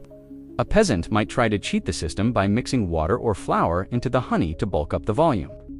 So, the treasury officials became de facto food scientists. They would dip a finger in, check the flow, maybe even hold a flame to a sample of wax to see if it sputtered, indicating impurities. If you tried to pay your taxes with adulterated honey, you weren't just fined, you could be flogged. Counterfeiting currency is a crime. Counterfeiting honey was a sin against the state's stomach. You walk down the aisle of jars. The sheer volume represents a staggering amount of labor, both insect and human. To fill just one of these 20-liter jars requires millions of flower visits. The bank here is literally stored sunlight and plant matter. This economic reality dictated military strategy. An army marches on its stomach, but an Ethiopian army also marched on its wallet, which happened to be edible. When the emperor mobilized for war, he didn't just need to draft men, he had to liquidate the honey reserves. He would distribute the jars to the commanders, who would distribute them to the troops. This created a decentralized logistics system. Instead of a massive, slow-moving supply train carrying grain that could rot or be burned by the enemy, the soldiers often carried their pay with them. They were self-sufficient units. If they got hungry, they ate their wages. If they needed equipment, they traded their wages. But think about the vulnerability. This treasury is flammable. One well-placed torch, and the emperor's wealth literally melts away. That's why these storehouses were often built of stone and guarded by the most loyal troops. You notice the guards here aren't drinking. They are the sober ones. They know that if the wax melts, the kingdom halts. There's also a gendered aspect to this economy that you, standing in the gloom, might miss. Who processes all this? The men climb the cliffs. Yes. The men count the jars. Yes. But the refining, the separation of the wax from the honey, the purification that turns a raw, buggy mess into a tradable commodity, that happened back in the villages, in the courtyards we passed earlier. The global trade was immense. Records from the 19th century show that Ethiopia was exporting hundreds of tons of beeswax annually through the port of Massawa. That wax ended up sealing the letters of British aristocrats and polishing the floors of French palaces. The irony is palpable. The primitive Highland Empire was literally holding the European social order together with its wax. As you run your hand over a cold, smooth block of yellow wax, consider the exchange rate of a human life in this era. A mercenary might sign on for a campaign for a promised payment of a mule, a set of cotton clothes, and 10 gaundo of honey. If the campaign went well, he came home rich in sugar and wax. If it went poorly, the stability of this system allowed the Ethiopian emperors to field large armies without needing to borrow money from European banks, a trap that ensnared the Ottoman Empire in Egypt. By staying on the honey standard, they maintained their sovereignty. They couldn't be foreclosed on because their bank was renewable every blooming season. But raw honey and blocks of wax are just the raw materials. To turn them into political power, they need to be transformed. And while the men might guard the warehouse, they don't hold the keys to the real power of the hive. The fermentation, the brewing, the distribution of the tejiat was a domain controlled by a different set of hands. You turn to leave the treasury. The smell of wax sticks to your clothes. You've seen the money. Now you need to meet the bankers. And in the history of Ethiopian power, the most influential bankers didn't wear crowns or carry swords. They wore cotton dresses, and they knew exactly how long to let the jar sit before it became a weapon. You leave the stone-cold silence of the wax treasury and head back toward the smoke and noise of the settlement. But instead of returning to the banquet hall, where the men are shouting over their empty flasks, you slip into a series of smaller, bustling structures behind the main kitchen. This is the engine room. This is the domain of the matriarchs of Mead. In the standard history books, you read about emperors, races, and dejosmaksmen with big beards and bigger shields. But if you want to know who actually ran the daily operations of the empire, you need to look at the women standing over these clay jars. In Ethiopian feudal society, the production of tej was almost exclusively a female profession. And don't mistake this for simple kitchen duty. This was chemical engineering with a security clearance. You watch a senior woman, let's call her Emahoy Mother Astor, moving through the shed. She isn't a servant, she is a specialist. She is checking the fermentation levels of 50 different jars, each at a different stage of maturity. She dips a hollow reed into a jar, tastes a drop, and nods. This batch is ready for the warlord's table. That batch needs 3 more days. Here is the hidden power dynamic. The king might order the feast, but Emahoy Astor controls the supply. If she says the tej isn't ready, the feast doesn't happen. If she decides to serve the angry batch, the one that turned a bit vinegary to a visiting diplomat, she can sour the negotiations before a word is spoken. She is the gatekeeper of the court's mood. Historians still argue about the extent of this soft power. Did these women actively manipulate political outcomes through their control of food and drink? Or were they passive participants? There is a compelling argument that in a society where oral tradition and reputation were everything, the women who ran the hospitality networks were the ultimate intelligence officers. They heard everything. When a general got drunk and bragged about his treasonous plans, who was refilling his cup? A woman, who was standing quietly in the shadows, clearing the plates. A woman, the tej shed, was the central node of the castle's spy network. You see a younger woman grinding gesho leaves on a stone slab. It's hard, rhythmic work. But notice the jewelry she's wearing. Those are silver bracelets, heavy and intricate. In a time when most peasants owned nothing but their clothes, the women who mastered the art of brewing could achieve significant economic independence. Selling tej was one of the few ways a woman could amass her own fortune, separate from her husband's land or cattle. A successful tej bet honey winehouse owner was a mogul in her own right. There is a mainstream historical fact that supports this. Throughout Ethiopian history, noble women were famous for their business acumen. Empress Tatu Betel, whom we will meet properly later at the Battle of Adwa, was a shrewd financier who understood that money and honey bought loyalty. But this spirit trickled down. The matriarch of the mead wasn't just making booze, she was running a business that converted agricultural surplus into liquid capital. Now, for a fringe tidbit that adds a layer of mystical intrigue, in some local traditions, it was believed that the temperament of the brewer affected the quality of the wine. If a woman was angry or harboring a grudge, while she mixed the honey and water, the tej would turn sour or give the drinker nightmares. Conversely, a woman of pure heart would brew tej that brought clarity and joy. This superstition gave the women a strange kind of moral armor. You didn't want to upset the brewer, not just because you wanted a drink, but because you feared she might inadvertently curse your cup with her bad mood. It was a psychological defense mechanism that demanded respect for the cook. You watch Emahoy Astor directing the servants. She points to a specific row of jars. "Take these to the guards," she orders. Then she points to a single, smaller jar hidden under a cloth. "Take this to the emperor's private quarters." She knows the difference. She knows that the guards need the hikleri, rough stuff, to keep them warm on the walls, while the emperor needs the refined, aged vintage to keep his mind sharp. She is dosing the population according to their function. This control extended to the battlefield. When the army mobilized, it was the women who organized the provisions. They were the logistics officers. A purely male army would have starved or sobered up, which is worse for morale, in a week. The camp followers, led by these formidable matriarchs, ensured that the supply of tej and dried injera kept pace with the marching columns. As you stand in the warm, yeasty air of the shed, you realize that the patriarchy outside is supported by a matriarchy inside. The men might hold the spears, but the women hold the flasks. And in a culture where sharing a drink is the primary act of social bonding, the person who pours the drink holds the group together. But the tej wasn't just for parties and spies. As we transition to the military aspect of our story, you need to understand the biochemistry of what these women were actually producing. They weren't just making people drunk, they were making them fast. You take one last look at the jars. They are fuel tanks. The Ethiopian army was famous for its speed, its ability to cover impossible distances over rugged terrain that broke European armies. How did they do it? Was it magic? Was it superior genetics? Or was it the fact that they were marching on a high-octane sugar solution prepared by Emahoy Astor? Let's crunch the numbers. You are about to see how a caloric advantage can win a war. You are now conscripted. Congratulations, you've traded your comfortable chair for a pair of raw leather, sandals, and a spear.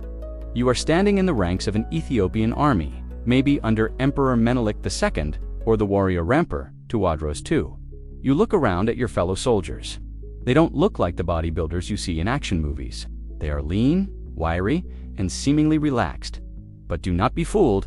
These men are about to outmarch the most disciplined armies in Europe. We need to talk about logistics, which is usually the boring part of war. But in this case, it's the secret weapon. If you were a British soldier in the 19th century, your kit weighed about 60 pounds. You were dragging around tins of bully beef, heavy biscuits that could break a tooth, and canteen water that tasted like rust. Your supply train was a miles-long snake of wagons, slow and vulnerable. Now look at your kit.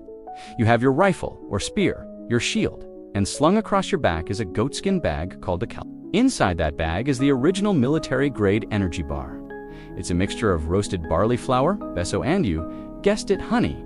This isn't just a snack, it's a caloric bomb. Let's do the math.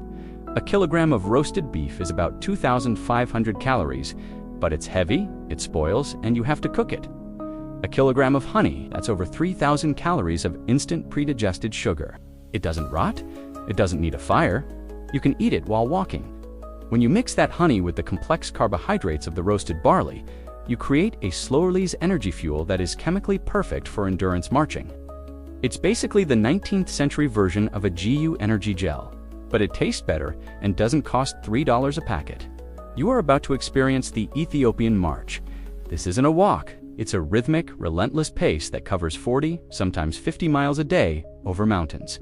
European armies considered 15 miles a day a forced march. The Ethiopians did triple that, uphill.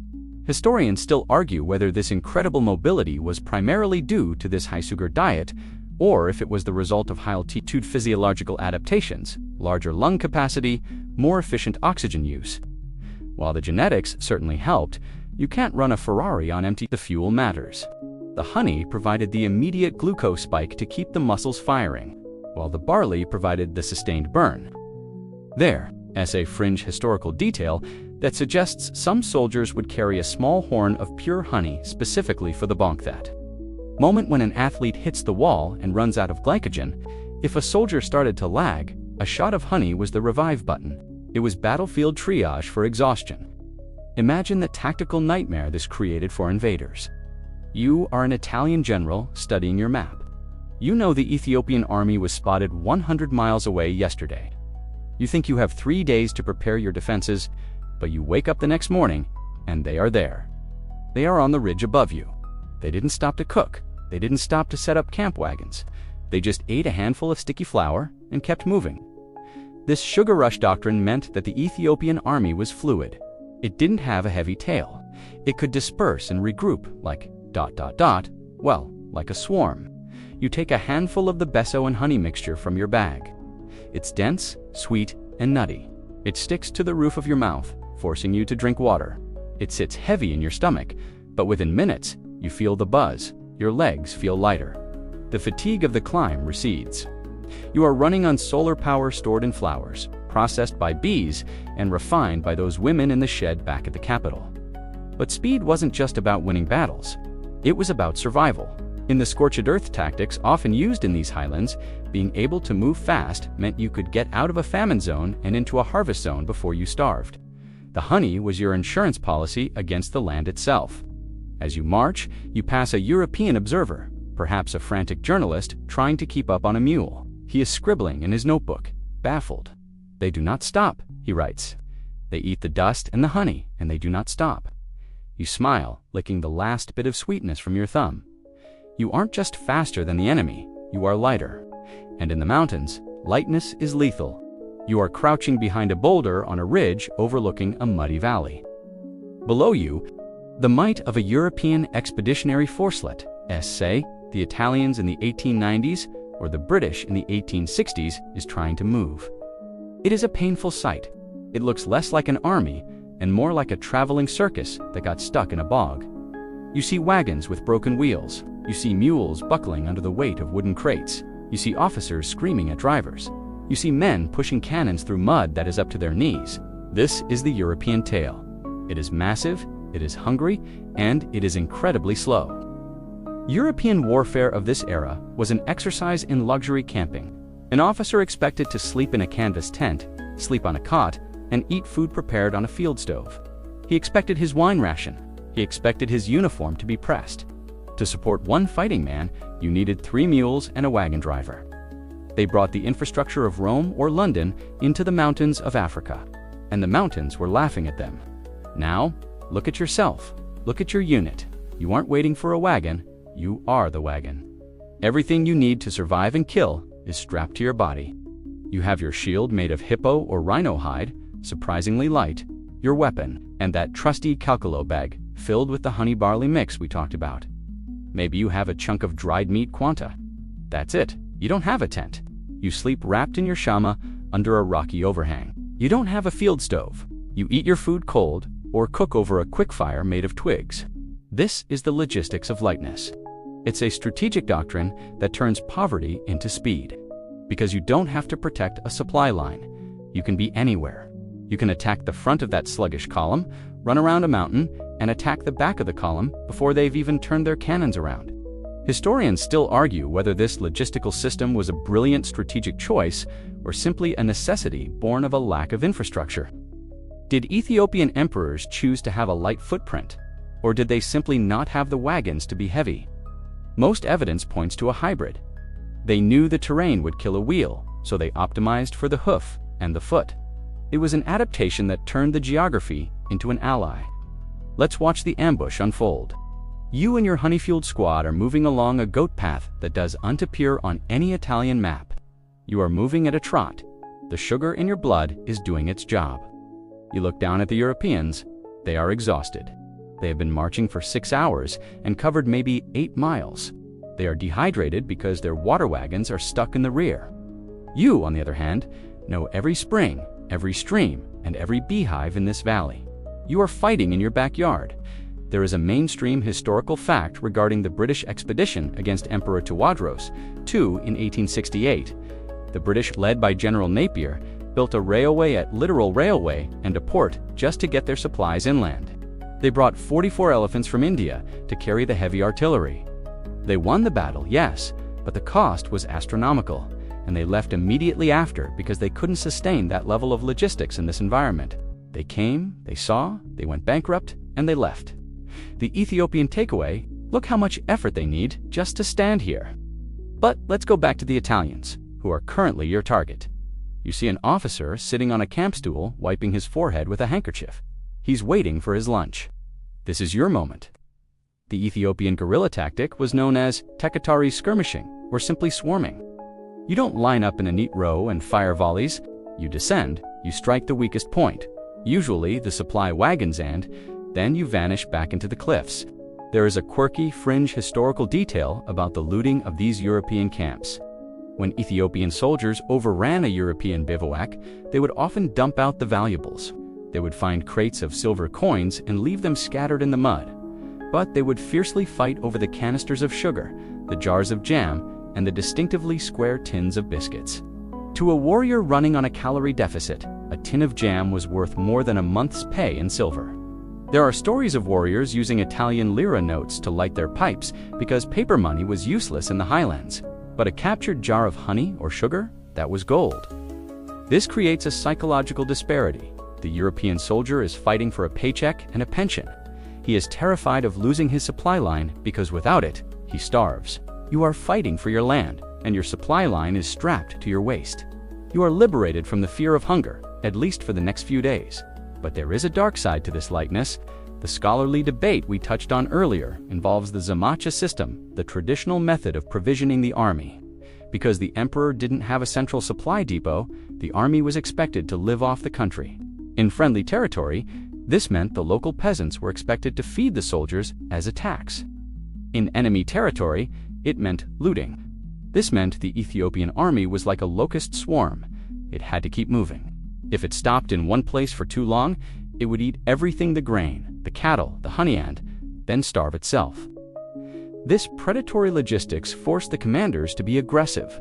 They couldn't lay siege to a fort for 6 months because they would run out of food in 3 weeks. They had to attack. They had to force a decisive battle. So, your lightness drives your strategy. You are looking down at that Italian column not just as an enemy, but as a resource. You want their rifles? Yes. But you also want them to leave before you eat your own province bear. You signal to your men: no whistles, no trumpets. Those are for heavy armies. You use a bird call or a simple hand wave. You drop down the slope. The skirmish is fast. It's brutal. You hit the rear guard. The Italians try to form a square, but the ground is uneven and their packs are heavy. You are dancing around them. You strike, you grab a mule loaded with ammunition and hopefully some rations, and you scramble back up the cliff. By the time the Italian cannons are unlimbered and aimed at the ridge, you are gone. You are 2 miles away, sharing a captured tin of espresso and laughing. This asymmetry is the definition of asymmetric warfare. The Europeans tried to impose order on chaos. The Ethiopians weaponized the chaos, and the fuel for that chaos was the energy density of the food you carried. Think about the calorie-to ratio again. A European soldier is carrying tin cans metal and water weight. You are carrying dehydrated grain and concentrated sugar. You are carrying 30% less weight for the same energy output. In a physics sense, you are a more efficient machine. As night falls, the European camp is a blaze of lights. They are scared, they are firing blindly into the dark. You are sitting in the blackness, silent. You don't need a fire. You have your shama for warmth and your honey for heat. But the honey wasn't just for eating. As the war dragged on and the stakes got higher, rumors started to spread. Dark rumors, whispers that the honey left behind in the abandoned villages wasn't just food, that it was a trap. You look at the jar of honey you just looted from a supply wagon. It's safe, it's standard issue. But the jars sitting in the empty huts of the valley below, the ones left out as gifts for the invaders, that's a different story. We are about to enter the world of biological warfare, ancient style. Because when you know the flora, as well as these people did, you know that not all honey is sweet. Some of it is madness. You are standing in the center of a ghost town. It's a small hamlet in the Tigray region, nestled in a valley that should be echoing with the sounds of cattle and children. Instead, it's silent. The thatch roofs are cold. The fires are dead. The people have vanished into the cliffs, taking their livestock and their grain with them. This is the scorched earth strategy in action, but with a twisted, sticky innovation. You watch as an Ethiopian elder, one of the few who stayed behind to set the stage, places a large, unsealed clay jar of honey on a low wooden stool in the center of a prominent hut. He wipes the rim. He positions it so the sunlight from the doorway hits the amber liquid just right. It looks inviting. It looks like a mistake, precious luxury, forgotten in the panic of flight. But you know better. You watched the bees that made this honey. You saw where they were foraging. They weren't buzzing around the wholesome Adia Baba flowers.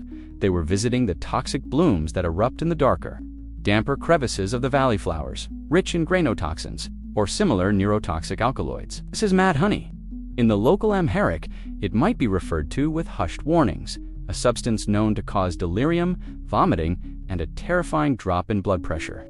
To the locals, it's a medicinal substance used in microdoses for hypertension or sexual performance, a primitive Viagra, if you will. To a starving Italian or Egyptian soldier who eats a fistful of it thinking it est just sugar, it's a chemical weapon. You retreat to the ridgeline and wait. This is the cruelest form of warfare, the weaponization of hunger. The invading column marches into the village. They are exhausted. Their rations are low. They see the empty granaries and curse. But then, a shout. Meal, meal, honey, honey. You watch through the distortion of the heat haze as the discipline breaks down. A squad of soldiers rushes the hut. They find the jar. They don't test it. They don't question why it was left behind. They dip their hands in. They scoop the golden sludge into their mouths, laughing, smearing it on their faces. It's a moment of pure, childlike joy in the middle of a war zone. For the first hour, they feel great. The sugar hits their bloodstream. They feel energized, maybe a little tipsy. They sit in the shade, loosening their tunics, thinking they've scored a victory against the elusive enemy. Then the chemistry kicks in. It starts with the dizziness. You see a soldier try to stand up, but his legs wobble like rubber. He sits back down, looking confused. Then the hallucinations start. The trees seem to be moving. The silence of the valley is filled with buzzing sounds that aren't there. Then comes the nausea, violent projectile purging. From your vantage point, the scene transforms from a picnic into a horror show. Men are crawling on the ground, clutching their stomachs. Some are unconscious, their heart rates dropping to dangerous levels. Others are flailing at invisible enemies, shouting nonsense. They are completely incapacitated. They aren't dead, but they definitely aren't soldiers anymore. They are a mess of biological distress. This is the moment. You signal your unit. You don't need rifles for this. You could walk down there with a stick and win. The ambush that follows isn't a battle, it's a cleanup operation. The enemy is too disoriented to aim, too weak to load their weapons. Historians still argue fiercely about the prevalence of this tactic. Was it a coordinated top-down strategy ordered by the emperor? Or was it simply a case of ignorant invaders foraging for wild honey that happened to be toxic, which the locals then opportunistically exploited? The accidental poisoning theory is popular among conservative scholars who doubt the chemical sophistication of 19th century feudal lords, but the intentional trap theory is supported by the sheer convenience of the placement. Leaving a jar of the bad batch right where the enemy would find it seems a little too poetic to be an accident. It echoes the famous historical account of the heptocomets in Turkey. who poisoned Pompey's soldiers with mad honey in 67 BC. Did the Ethiopians know of this classical precedent? Unlikely, but they knew their bees, and they knew that nature has a way of defending itself if you know how to harness it. There is a fringe historical anecdote that suggests some Ethiopian commanders had tastersmen with a natural or built-up tolerance to the granotoxins, who would certify which honey was safe for the troops and which was war honey. These individuals were like biological minesweepers. If a taster got sick, that batch was marked for the enemy. The psychological impact on the survivors was devastating. Imagine making it back to your base, recovering from the poisoning, and realizing that the land itself is trying to kill you. You can't trust the water-poisoned wells. You can't trust the food, poisoned honey. You can't even trust the empty villages.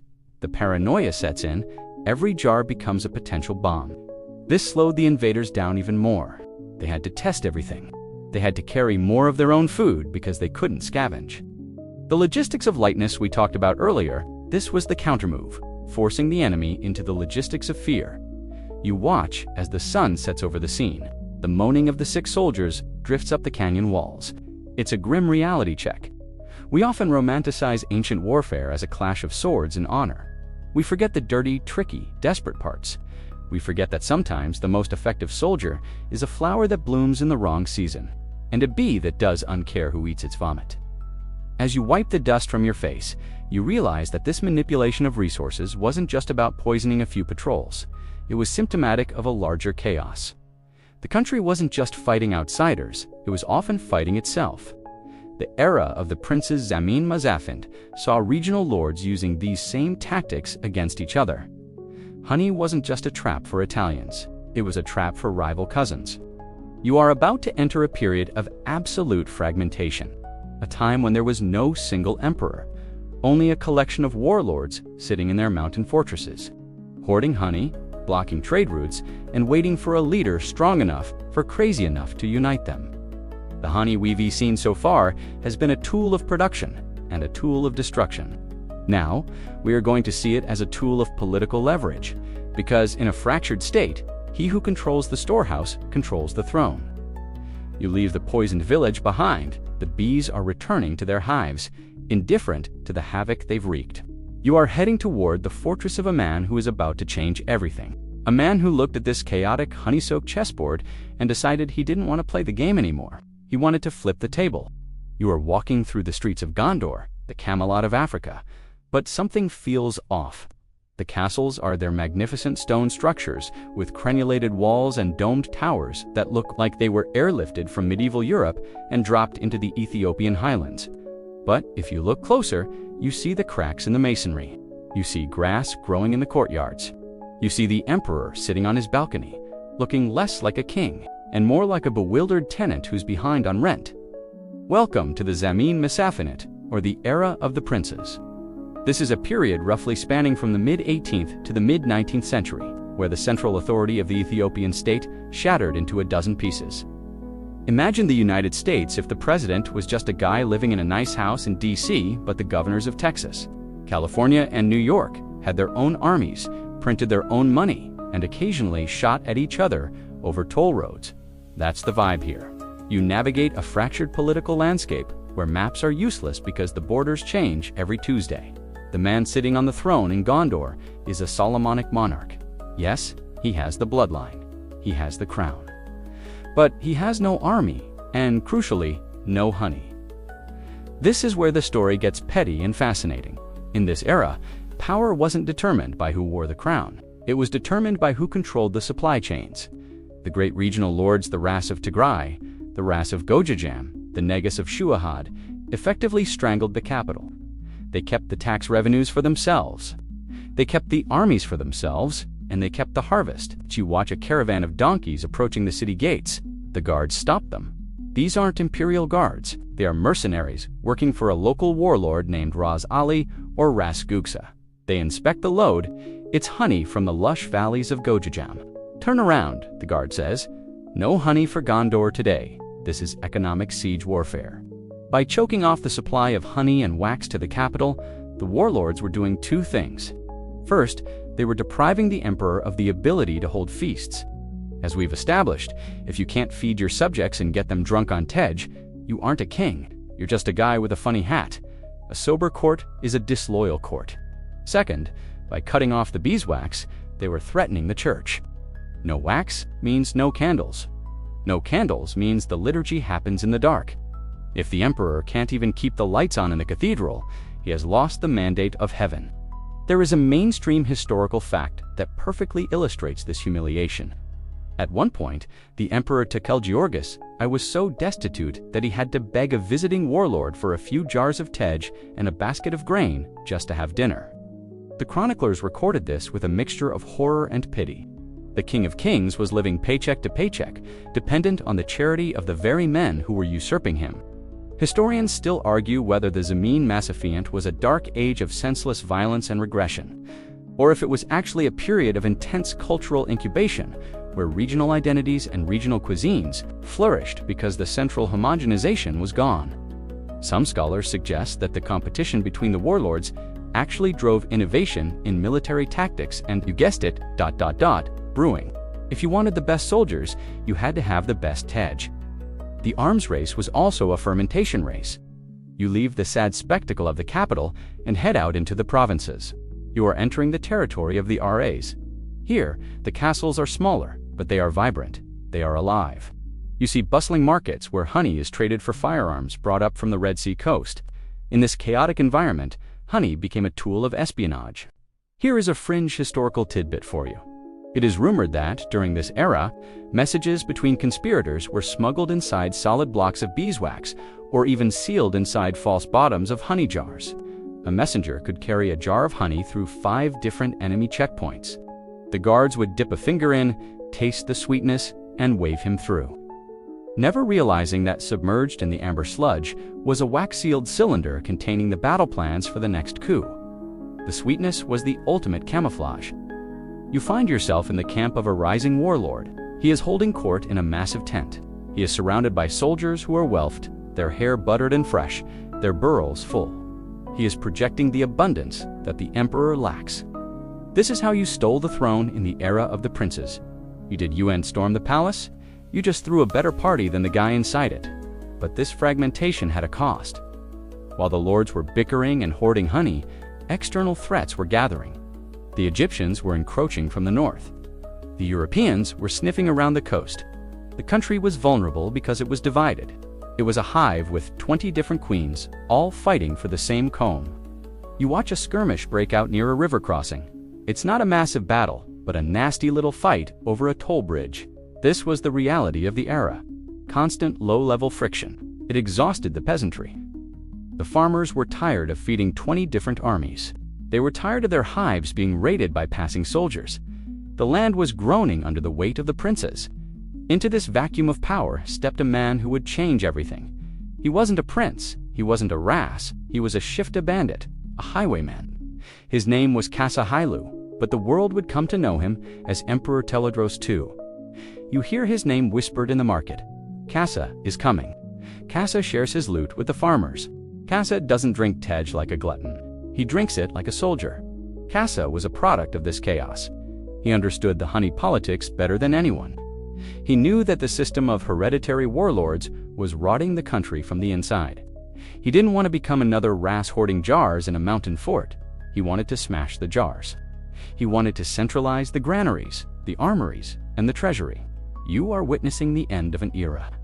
The feudal structure, held together by sticky alliances and wax seals, is about to face a force of nature. Kassa Hailu is gathering an army not based on regional loyalty, but on a vision of a unified Ethiopia, and he is going to fund it by taking the honey from the warlords and giving it to the state. As you walk away from the squabbling princes, you feel the wind change. The localized buzzing of a dozen separate hives is about to be silenced by the roar of a single unified swarm. The era of the princes is ending. The era of the Mad King is about to begin. But before Kassa can wear the crown, he has to solve the logistics problem. He has to feed an army big enough to conquer the warlords, and for that, he needs a stockpile. He needs to seize the means of sweetness. You are standing in the shadow of a man who is arguably the most tragic and electrifying figure in Ethiopian history. His name is Theodorus II. He stands a head taller than his bodyguards, his hair wild, his eyes burning with an intensity that makes you want to look at the ground. You are no longer in the scattered, messy camps of the era of the princes. You are in a military encampment that feels shockingly, frighteningly disciplined. Look around. There are no camp followers selling random loot. There are no soldiers sneaking off to raid a nearby farm. Why? Because the man standing in the center of the camp has just issued a decree that sounds insane to a medieval ear. Soldiers shall be paid. Soldiers shall not loot. Soldiers who steal a single chicken from a peasant will be shot. This is the dawn of the professional Ethiopian army. And to make it work, Theodorus had to become the ultimate hoarder. He realized that the only way to stop the army from eating the country alive was to feed the army himself. This required a logistical centralization that was centuries ahead of its time for the region. You watch as caravans arrive, not with tribute for a local lord, but with taxes for the emperor. They are carrying grain, cattle, and thousands of gallons of honey. Theodorus didn't just want to be king, he wanted to be the CEO of Ethiopia Inc. He broke the power of the regional raises by taking their checkbooks away. He seized their personal granaries and honey stores and consolidated them into imperial depots. This was nationalizing the hive. You travel with the supply train to his masterpiece, the fortress of Magdala, or Magdala. It is a massive flat-topped mountain, an amba rising sheer out of the landscape. It is a natural skyscraper. This isn't just a castle, it is a bunker. You climb the winding path, a path so steep and narrow that it gives you vertigo just looking at it. When you reach the top, you see the scale of his vision. Magdala is a city in the sky. There are churches, libraries, looted from other provinces to create a national archive. And workshops where European missionaries are being forced, sometimes at gunpoint, to cast cannons. But look at the storage. There are massive purpose-built huts filled to the rafters with teff, wheat, and barley. And there, in the coolest, darkest stone buildings, are the honey reserves. This wasn't just for a party. This was the strategic reserve for the Sebastopol. Sebastopol was Theodorus's Abyssinia 7-ton mortar that he forced his European captives to build. It was a monster of a gun, intended to blast his enemies into submission. Now, here is a mainstream historical fact. To move this 7-ton beast across the rugged highlands, Theodorus had to build the first wagon roads in Ethiopian history. He employed thousands of people to flatten hills and fill ravines, and what fueled those thousands of laborers? The honey and grain from the Magdala stockpiles. The mortar was literally dragged on a river of calories provided by the emperor. But there is a fringe historical detail about this stockpile that speaks to Theodorus's paranoia. It is said that he didn't just store honey, he aged it. He created a vintage system for the army. He believed that older crystallized honey had better medicinal properties for treating gunshot wounds and slashed limbs. He was essentially stockpiling medical supplies disguised as food. Some accounts suggest he even had specific medicinal honey reserves harvested from regions known for specific healing herbs, keeping them separate from the ration honey. Historians still argue whether Theodorus was a visionary reformer destroyed by conservative reactionaries or a tyrant who lost his mind. His centralization policy was brilliant on paper, but in practice, it was brutal. To fill these massive granaries at Magdala, he had to tax the peasantry relentlessly. The very people he tried to protect from looting soldiers ended up being crushed by his tax collectors. It's the classic tragedy of the authoritarian monarchizer. You stand in the center of Magdala, surrounded by this immense wealth of food and weaponry. You can feel the tension. The emperor is pacing. He has alienated the church by taxing their lands. He has alienated the lords by taking their power. And now the British are Kuminga, massive expeditionary force sent to rescue the European captives he imprisoned when Queen Victoria ignored his letter. This is where the stockpile strategy faces its ultimate test. Theodorus retreated to Magdala, pulling all his resources up the mountain. He believed he could outlast anyone. He had enough food and water from cisterns to hold out for years.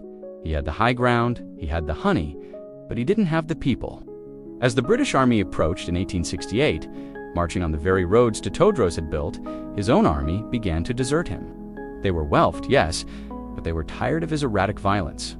The salary of grain and honey wasn't enough to buy loyalty for a man who might execute you for looking at him wrong. You watch the final days. The British storm the base of the mountain. Theodorus realizes the game is up. He releases the captives, and then, in a final act of defiance, he commits suicide with a pistol, a gift, ironically, from Queen Victoria years earlier. The British troops enter Magdala. They are stunned. They expected a barbarian camp. Instead, they find a fortress stocked with enough supplies to feed an army for months. They find the library, they find the royal treasury, and they find the honey. The looting of Magdala is a sore point in history. The British took everything: crowns, manuscripts, tablets, altar tablets, but they also consumed the stockpile. You can imagine the British soldiers, exhausted from the campaign, breaking open these imperial jars of aged tej and honey. They were drinking the dissolved power of the emperor. Theodorus failed. His body lies in a church, and his fortress was burned by the departing British. But the lesson of Magdala didn't die with him. The next great emperor, Menelik II, was watching. He saw that Theodorus's idea, centralized professional army, was right, even if his execution was flawed. He saw that you couldn't just hoard the honey. You had to use it to build alliances, not just to feed laborers. You walk through the smoking ruins of the fortress. The smell of burnt grain and wax hangs heavy in the air. It's a smell of lost potential. Theodorus proved that Ethiopia could mobilize its resources on a national scale. He proved that the honey standard could support a military-industrial complex, even if it was a small one. This stockpile was the prototype. It was the proof of concept. The British left, thinking they had destroyed the threat. They thought the Mad King was an anomaly. They didn't realize they had just knocked down the first draft of a superpower. The Italians, who would arrive on the scene a few decades later, would make the fatal mistake of forgetting this lesson. They would look at the Ethiopian maps and see primitive tribes. They wouldn't see the ghost of Theodorus standing over the granaries. They wouldn't understand that the logistics of the hive had been upgraded. You kick a shard of a broken honey jar across the blackened stone. The king is dead, but the bees are still working. And the next time an European army marches into these mountains, they won't be facing a lonely tyrant on a hill. They will be facing a nation that has learned how to turn its food supply into a unified front. We need to jump forward now. The British have gone home with their loot. The power vacuum has been filled. Menelik II is on the throne. And the Italians are landing on the coast, bringing pasta, arrogance, and a complete misunderstanding of what it takes to eat and fight in the Horn of Africa. You are now sitting in a canvas folding chair inside a large white tent. The air smells of espresso, stale tobacco, and arrogance. You are in the command center of the Regio Esercito, the Royal Italian Army, somewhere in the arid hills of Eritrea, looking south toward the Tigray region. The year is late 1895, or maybe early 1896. Across from you sits General Oreste Baratieri, or one of his senior staff. He is immaculately dressed in a dark uniform with gold braiding, wiping his monocle with a silk handkerchief. On the table between you is a map. It's a beautiful map, drawn with European precision, marking rivers, mountains, and projected troop movements. But it has a fatal flaw. It overlays a European understanding of warfare onto an African reality. You watch as the general taps the map with a manicured finger.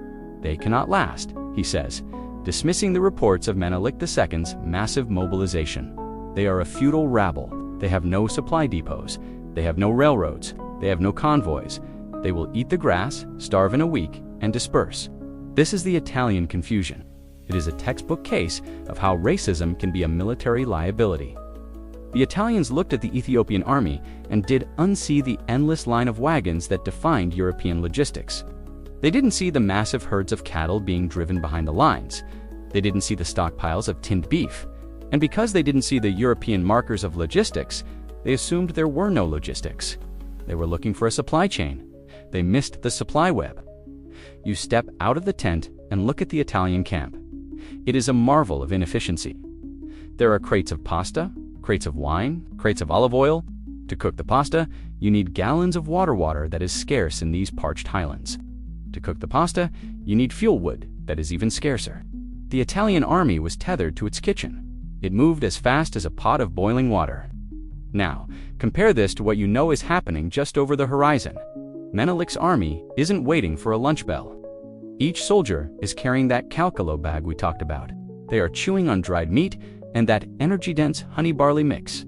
They don't need to stop to cook. They don't need firewood. They are eating on the move. The Italians saw the lack of heavy baggage trains as a sign of poverty. In reality, it was a sign of aerodynamic efficiency. They were looking at a marathon runner and asking, where is his suitcase? There is a mainstream historical fact that highlights this blindness.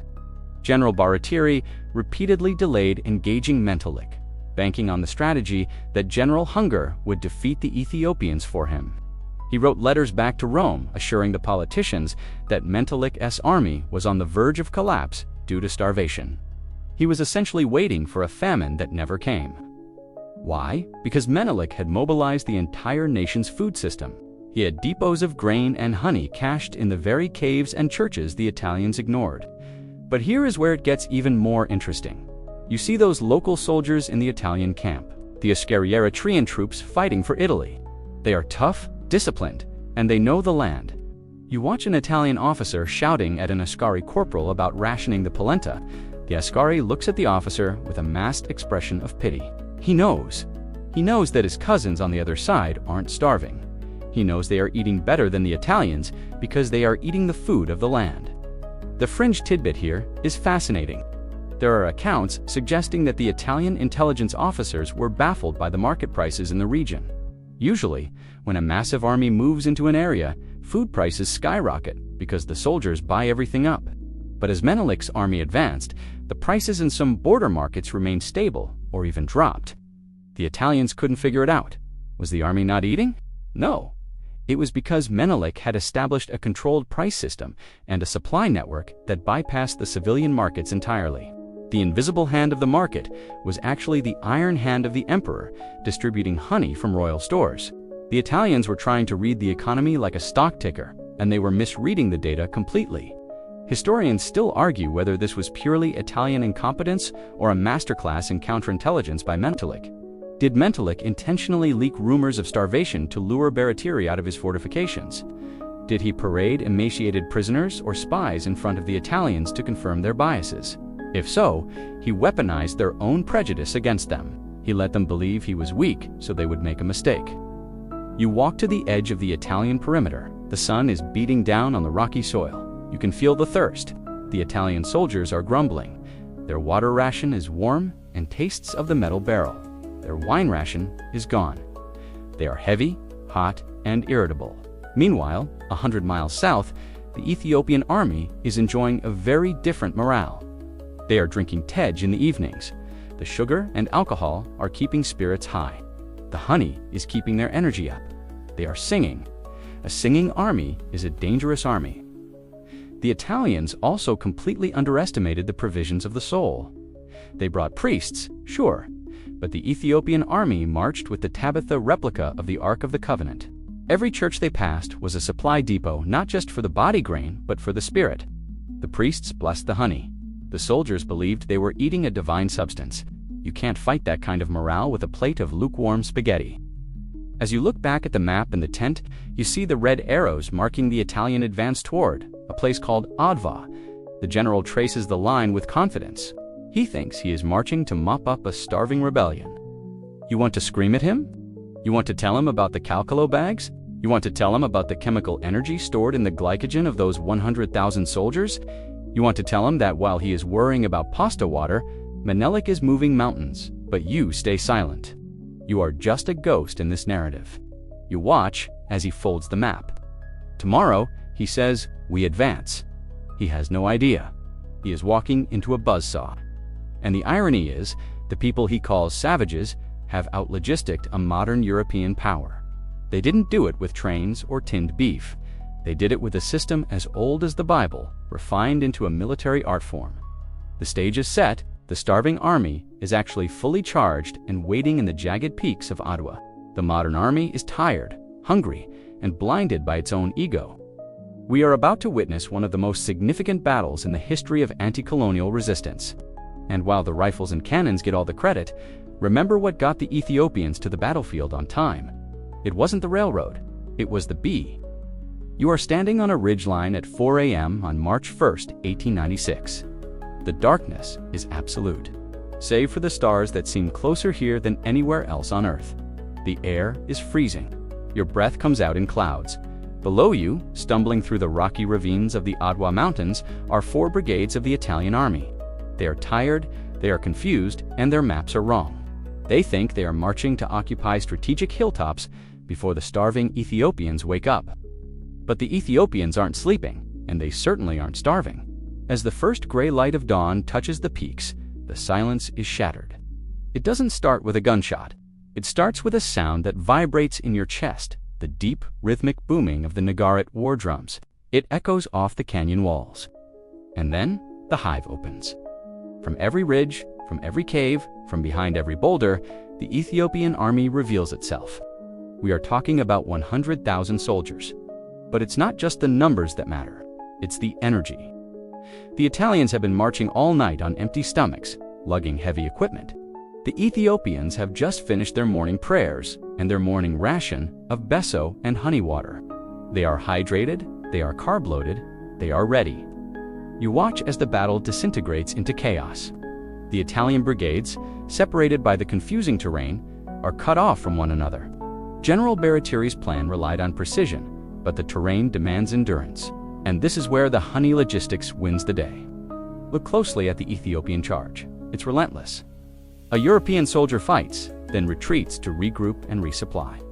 The Ethiopian soldier fights, pauses for 10 seconds to swallow a handful of the barley honey mix from his belt, and charges again. There is no downtime, there is no lunch break lull. The caloric density of their rations allows for sustained high-intensity exertion that the Italians physically cannot match. You see a wave of green, yellow, and red pennants moving down the slope. In the center of the storm is Empress Tedu Betal. She isn't hiding in a tent. She is on the battlefield, surrounded by her own personal guard. And look at what her entourage is doing. They aren't just firing rifles. The women of the court, led by the Empress, are running water and jugs of tej and honey water to the front lines. This is a fringe historical detail that often gets overlooked in the men with guns narrative. Taitu mobilized the camp followers, thousands of women, to act as a mobile support network. They were the pit crew for the army. If a soldier's gun jammed, a woman was there to hand him a spear. If he was flagging, she was there with a ladle of energy. It was a total mobilization of the society. The matriarchs of Mead we met earlier. They are combat medics now. The fighting is brutal. Hand-to-hand sword against bayonet. But the momentum is entirely one-sided. You watch an Italian unit try to retreat up a steep hill. They are gasping for air, their heavy boots slipping on the scree. The Ethiopians, wearing light sandals or going barefoot, swarm past them effortlessly. The logistics of lightness turns the retreat into a rout. By mid-afternoon, the modern European army has ceased to exist as a cohesive fighting force. Generals are dead or captured. Cannons are abandoned. The ground is littered with the detritus of an empire that thought it could conquer Africa with a map and a superiority complex. But as the sun sets on this incredible victory, a question arises. A question that historians still argue about today. The road to the Red Sea was open. The Italians were broken. Menelik could have marched to the coast and driven them into the ocean, ending the colonial threat completely. But he stopped. He turned the army around and marched back to Addis Ababa. Why some say it was political wisdom, he didn't want to provoke a full-scale European crusade. But the logistical argument is just as compelling. The swarm had eaten everything. 100,000 men, plus women and mules, is a massive biological machine. They had consumed the honey, the grain, and the cattle of the Adwa region. The supply lines, as efficient as they were, had a limit. The army had to disperse to survive. The very system that allowed them to be fast and light also meant they could unoccupy territory indefinitely. The hive had defended the nest, but it couldn't migrate across the desert. You walk through the aftermath of the battle. The smell of victory is mixed with the metallic temps of blood and the sweet scent of spilled supplies. You see a victorious Ethiopian soldier sitting on a captured Italian cannon. He is eating a tin of Italian beef, digging it out with his knife. He looks at it with suspicion, takes a bite, and grimaces. He reaches into his pouch, pulls out a chunk of honeycomb, and eats that instead. The message is clear. Their technology didn't save them. Their food didn't sustain them. The indigenous system, the alliance between the bee, the barley, and the warrior, held the line. But the cost was high. Thousands of dead and wounded lie on these slopes. And this brings us to the next grim reality. We've talked about honey as food, as money, and as poison. Now, as night falls over the field of dead bodies, we must see it in its most merciful role. You hear the groans of the wounded. There are no antiseptics here. There is no penicillin. There is only the traditional knowledge of the Wagsha traditional healers. You follow a group of them into a makeshift medical tent. They are carrying jars, not for celebration, for surgery. You step away from the jubilation of the victory fires and walk toward the darker, quieter side of the camp. The smell here isn't of roasted meat or gunpowder. It's the metallic scent of blood mixed with something surprisingly domestic, the smell of boiling butter and warm beeswax. You are entering the domain of the Wagsha, the traditional healers who are currently facing a triage nightmare that would make a modern ER doctor quit on the spot. The Battle of Adwa left thousands wounded. You see men with sword slashes, bullet holes, and shrapnel injuries. The Italian medical corps, with their carbolic acid and saws, are miles away in captivity or retreat. Here, there are no sterile gauzes, there are no antibiotics, there is only the harvest. You watch an old man, his hands stained dark, kneeling beside a young soldier with a deep saber cut across his thigh. The wound is ugly, gaping, and dirty. In a European field hospital of 1896, this leg would likely be coming off, or the soldier would die of gangrene within the week. But the Wagsha reaches for a clay pot. He scoops out a thick, amber paste. It's honey, but not the clear tej honey. This is dark, crystallized, and possibly mixed with specific herbal powders. He packs the wound. I don't mean he applies a thin layer. He literally stuffs the honey into the laceration, filling the cavity. Then, he covers it with a clean cotton cloth or a fresh banana leaf and binds it tight. It looks primitive. It looks like he's marinating the leg. But you are watching a sophisticated biological defense mechanism in action. Here is the science that the Wagsha knew by intuition and tradition, long before microbiology caught up. Honey is hygroscopic, has a low water content, and draws moisture to itself. When you pack a wound with honey, it sucks the water out of the bacterial cells, effectively dehydrating them to death. It's osmotic warfare. Furthermore, as the honey is diluted by the body's fluids, an enzyme called glucose oxidase produces hydrogen peroxide, natural antiseptic towers. And on top of that, its high acidity prevents bacterial growth. It creates a barrier that is airtight, waterproof, and antimicrobial. You are seeing a biobandage that doesn't just cover the wound, it actively fights the infection. There is a specific fringe detail here that is highly prized in Ethiopian ethnomedicine. You might see a small, separate gourd containing a liquid that looks watery and pale. This is tasma honey. It's not made by the regular honeybee APIs mellifera, but by a tiny stingless bee called the meliponula that lives underground. This honey is rare. It's sour, and in the medical hierarchy, it is the nuclear option. It was believed to have potent healing properties for internal injuries and deep infections. If a Wagsha is using the tasma, the patient is a VIP or in critical condition. You move to the next patient. This one has a gunshot wound that is bleeding profusely. The honey isn't enough here. The healer turns to a fire where a mixture of butter and beeswax is boiling. This is the cauterization station. But unlike the brutal hot iron, the boiling liquid flows into the crevices of the wound, searing the vessels shut instantly. It's agonizing. You can see the soldier biting on a leather strap, his body arching, but it stops the bleeding. The wax then hardens, forming a temporary, airtight scab that keeps the flies out. Historians still argue about the comparative survival rates. Did an Ethiopian soldier treated with honey and butter have a better chance than an Italian soldier treated with the limited Western medicine of the time? Given that European field hospitals were often breeding grounds for sepsis due to dirty instruments, there is a strong argument that the singlest antibacterial nature of the honey treatment actually saved more limbs. The Wagsha didn't probe the wound with dirty fingers. He sealed it with a sterile sugar compound. But the treatment wasn't just physical, it was psychological. In the Ethiopian worldview, honey was a blessed substance. To be packed with honey was to be wrapped in the grace of God. It was a sweetening of the pain. Compare that to the terror of the bone saw. The soldier lying there believes in the cure, and the placebo effect, as we know, is a powerful drug. You watch as the women, the same ones who ran the water during the battle, move among the wounded, feeding them spoons of honey mixed with dissolved koso to purge any parasites that might weaken their recovery. The bee is providing the antibiotic topical honey, the energy source ingested honey, and the sealant wax. The entire trauma center runs on the hive. There is a mainstream historical fact regarding the post-battle recovery. Many Italian prisoners who were wounded were treated by Ethiopian healers because their own doctors had fled. Accounts from these prisoners describe the initial horror of having food put in their wounds, followed by the surprise of rapid healing. They went back to Italy with scars, but they went back with their legs. However, it wasn't all miraculous. You see the failures too. The honey can't fix a shattered femur, it can't stop internal hemorrhaging.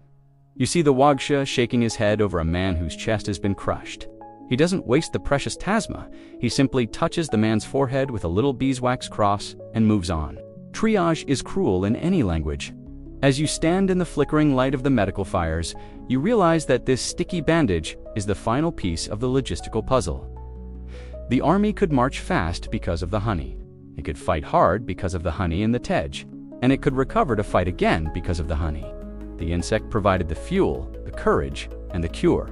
This reliance on natural, locally sourced medicine meant the Ethiopian army wasn't dependent on imported medical supplies. If the British blockaded the ports, the Wagsha didn't run out of bandages. He just went to the nearest hive. It was a self-healing system. The sun is fully up now. The camp is waking up. The moans of the wounded are being replaced by the chants of the priests. We are about to pivot from the biological to the theological. Because you can't have a substance this important, this central to life and death, without it becoming holy. You watch a priest walking through the field of the dead, swinging a censer of frankincense. He stops at a beehive that was knocked over during the fighting. He writes it gently. He whispers a prayer. To him, that hive is a church in miniature. We are going to explore why the bee is not just a bug in Ethiopia, but a symbol of the divine order, and how the King of Kings modeled his entire rule on the tiny, stinging monarch inside that hollow log. You leave the medical tents and the smell of cauterized wounds behind, following the priest up a winding path toward a small, round church perched on a hill. It's a Beit Christian, built in the traditional style, with a conical thatched roof and mud walls. But as you step through the wooden doorframe, the air changes instantly. The smell of blood and dust is replaced by a heavy, resinous scent that feels ancient and holy. It is a mix of frankincense and overwhelmingly burning wax. You are standing in the Kedist, the holy place, the second ring of the church's interior. Ahead of you, the veil hides the Makdas, the Holy of Holies, where the Tabat rests. But look at what is illuminating this sacred darkness. It isn't an oil lamp. It isn't a torch. It is a taper of pure yellow beeswax.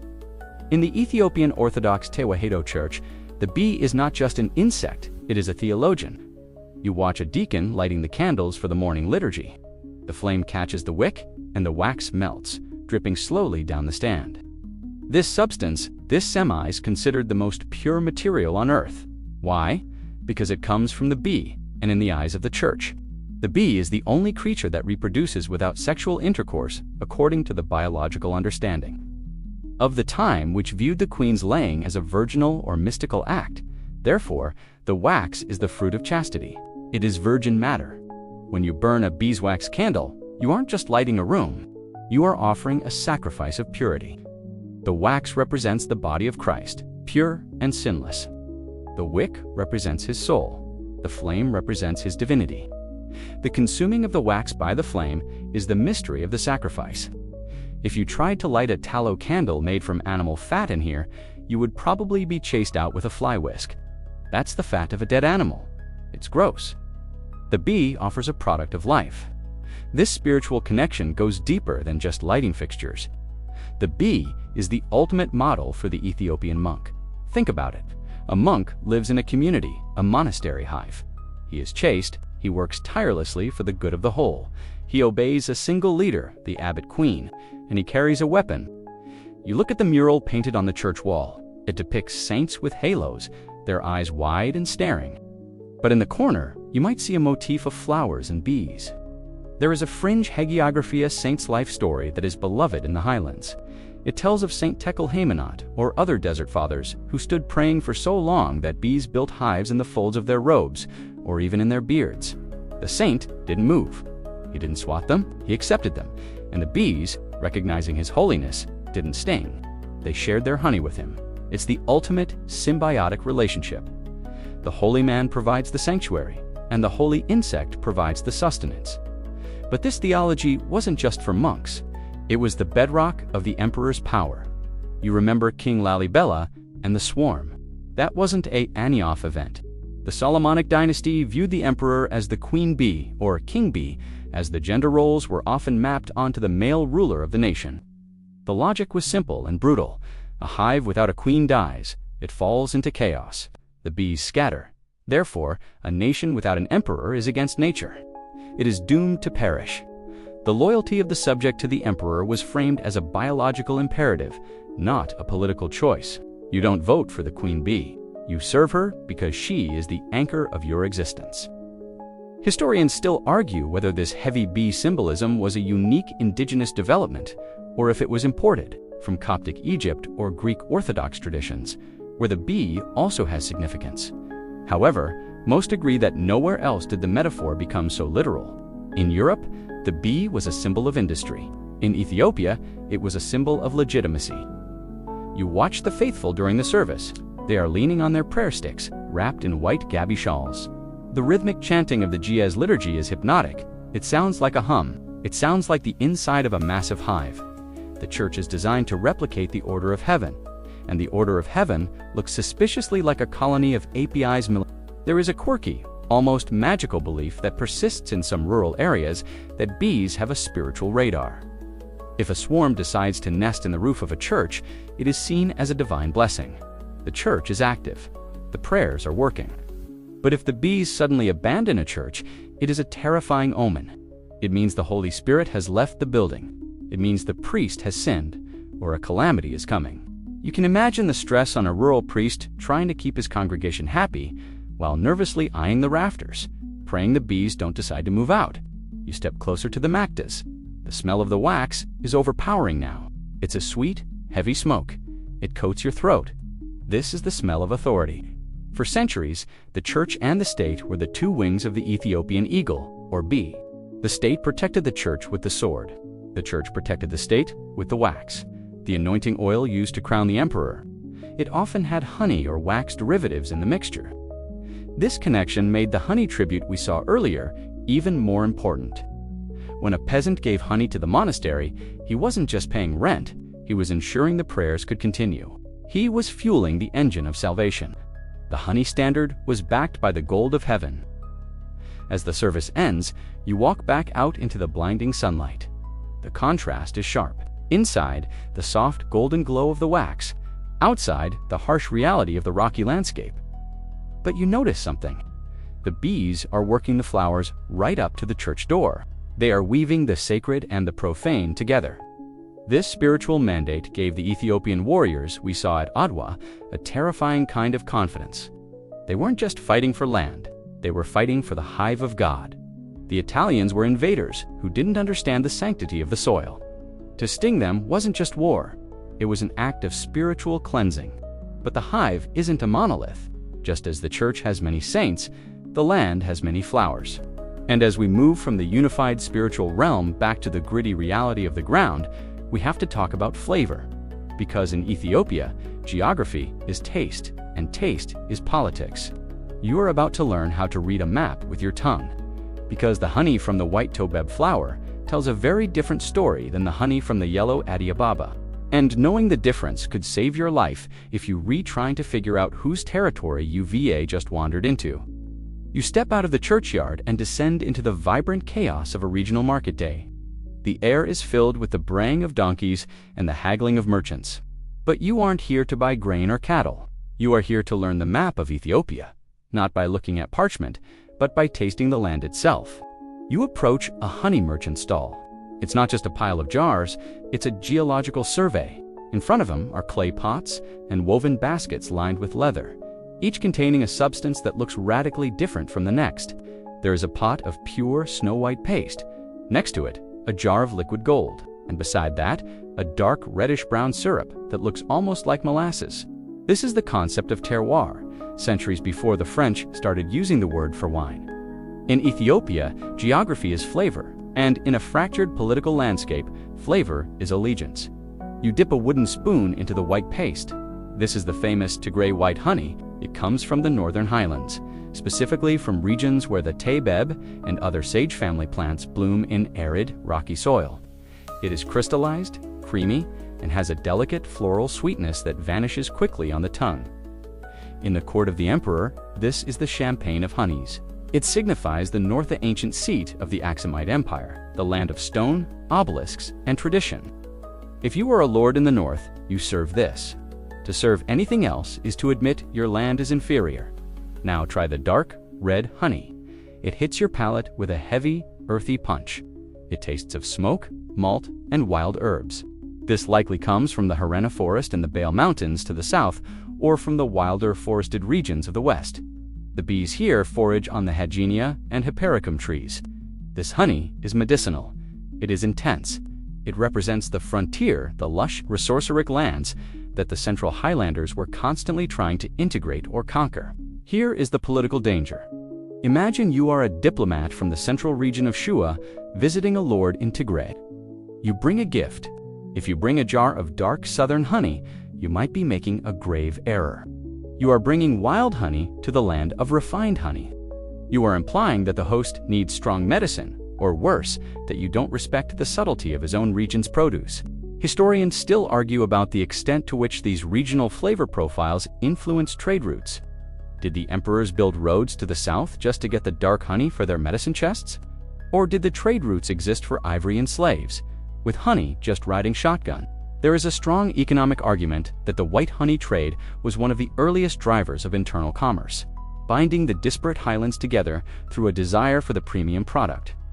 But there is a fringe historical skill that you, as a spy in this world, would need to master. It's called pollen forensics. It is said that the most skilled trackers and scouts in the imperial army could identify where a person had come from simply by the honey in their ration bag. If a captured messenger was carrying a calcalo filled with Wanza cordia africana honey, the scout knew he had come from the Madaltatu valleys, likely Gojam. If the honey tasted of she blossoms, he was from the far west. The honey was a tracking device. You couldn't lie about your origins if your lunch gave you away. You watch the merchant mixing a blend. This is the diplomat's blend a mix of the stable, sugary white honey and the flavorful red honey. It's a compromise in a jar. It's what you serve when you have guests from both sides of the river and you do want to start a fight. This deep connection to the soil meant that destroying an enemy's hives was a specific kind of war crime. It wasn't just economic sabotage, it was erasing their identity. If you burn the 80 Ababa fields, you aren't just killing flowers, you are preventing the production of the yellow honey that defines the region's harvest festival. You are stealing their September. You see a group of men sitting on low stools, sharing a gourd of tej. They are arguing about the brew. One man insists that tej, made from Gojam honey, is superior because it has a higher vibration. Another argues for wallow honey because it ferments faster. These aren't just snobs. They are expressing regional patriotism. In a country that was often a loose federation of kingdoms, your honey preference was your flag. But as the 20th century creeps closer in our timeline, this regionalism takes on a new, subversive role. The Italians return in the 1930s, we'll get there, and they try to map and conquer this land again. They try to impose their own administrative borders, but they don't understand the soil. They don't understand that the networks of loyalty follow the bloom of the flowers, not the lines on a map. You look at the dark honey again, it looks like blood. It looks like the earth. This is the substance that will fuel the resistance. Because when the occupation starts, the official economy will be controlled by the fascists. But the real economy, the honey economy, will go underground. The market is winding down. The merchant packs his jars. He treats them like fragile children. He knows that inside that clay is the soul of his province. You buy a small jar of the white honey. It feels cool in your hand. You are holding a piece of the highlands, but you need to be careful where you eat it, because we are about to enter the dark years, the years of occupation. And in those years, the bright, open market stalls will vanish. The drinking of tej will move from the banquet halls to the back rooms. The secret weapon is about to go covert. Let's leave the sunlight of the market and step into the shadows. Let's find the door with no sign, the one that smells faintly of fermentation and conspiracy. You pull your collar up against the chill of the Addis Ababa night. It is 1937, or perhaps 1938. The Italians are back. Mussolini has sent his legions to avenge the humiliation of Adwa, this time with mustard gas and airplanes. The capital is occupied. The flag flying over the palace is not the Lion of Judah. It is the Italian tricolor. Black-shirt patrols roam the streets, enforcing curfew and segregation. But the city has a pulse that the fascists cannot stop. You duck into a narrow alleyway in the Mercato district. You are looking for a sign, not a neon light, but something subtle, a small rag tied to a pole, or an inverted clay jar hanging above a doorway. This is the universal silent symbol of the Tej Betha House of Honey Wine. You push through a low wooden door, and the noise hits you like a physical wave. The air is thick with blue smoke from cheap cigarettes and roasting coffee. It is dark, lit only by a few kerosene lamps that cast long, dancing shadows on the mud walls. You have stepped out of the occupied zone and into the resistance. The Tej Bet is the speakeasy of the Ethiopian patriot, while the Italian officers are sipping espresso in the manicured cafes of the piazza. The Arbegnekta freedom fighters are here, huddled over flasks of Tej, plotting the next ambush. You find a seat on a low wooden bench. The woman running the place, a formidable matriarch with eyes that miss nothing, slams a barrel down in front of you. She doesn't ask what you want, she knows you are here for the news. In the corner, a man is playing a masinko, a single-stringed bowed instrument. He is an asmari, a traditional minstrel. He looks harmless, just a singer entertaining the drunks. But listen closely to his lyrics. He is singing in Amharic, using a poetic form known as simnawork, which literally translates to wax and gold. This is the linguistic version of the honey production we've been talking about. The wax is the obvious. Surface meaning of the poem, usually something innocuous about love or the weather, which satisfies the Italian censor or the collaborator sitting in the back. But the gold is the hidden meaning, the nugget of rebellion buried inside the wax. The Asmari sings, "The black lion sleeps in the cave, while the jackals eat the meat." The wax, a nature song about animals. The gold Emperor Haile Selassie is in exile, and the Italians are looting the country. The crowd laughs and cheers. The collaborator in the corner doesn't get it, but you do. You just received a sitrip on the morale of the nation. The Tej Bet was the radio of the resistance before radios were common. Historians still argue whether the urban resistance centered in these Tej Bets was the primary driver of the intelligence network, or if it was merely a support system for the rural guerrilla armies. Did the information flow from the city to the mountains, or vice versa? Most evidence suggests a circular loop. The Tej Bets collected the gossip from the Italian households via servants and cooks and funneled it to the fighters in the hills. You watch two men leaning close over a masab table. They aren't just sharing a drink. One of them slides a small, folded piece of paper under the base of the barrel. It's a pass, stolen from the Italian administration, that will allow a guerrilla commander to move through a checkpoint. The honey wine provides the cover, who suspects two drunks of high treason. There is a fringe historical detail that captures the audacity of these places. It is said that some Tej Bet owners, particularly the women known as Shuwamba, would keep a special batch of collaborators brew.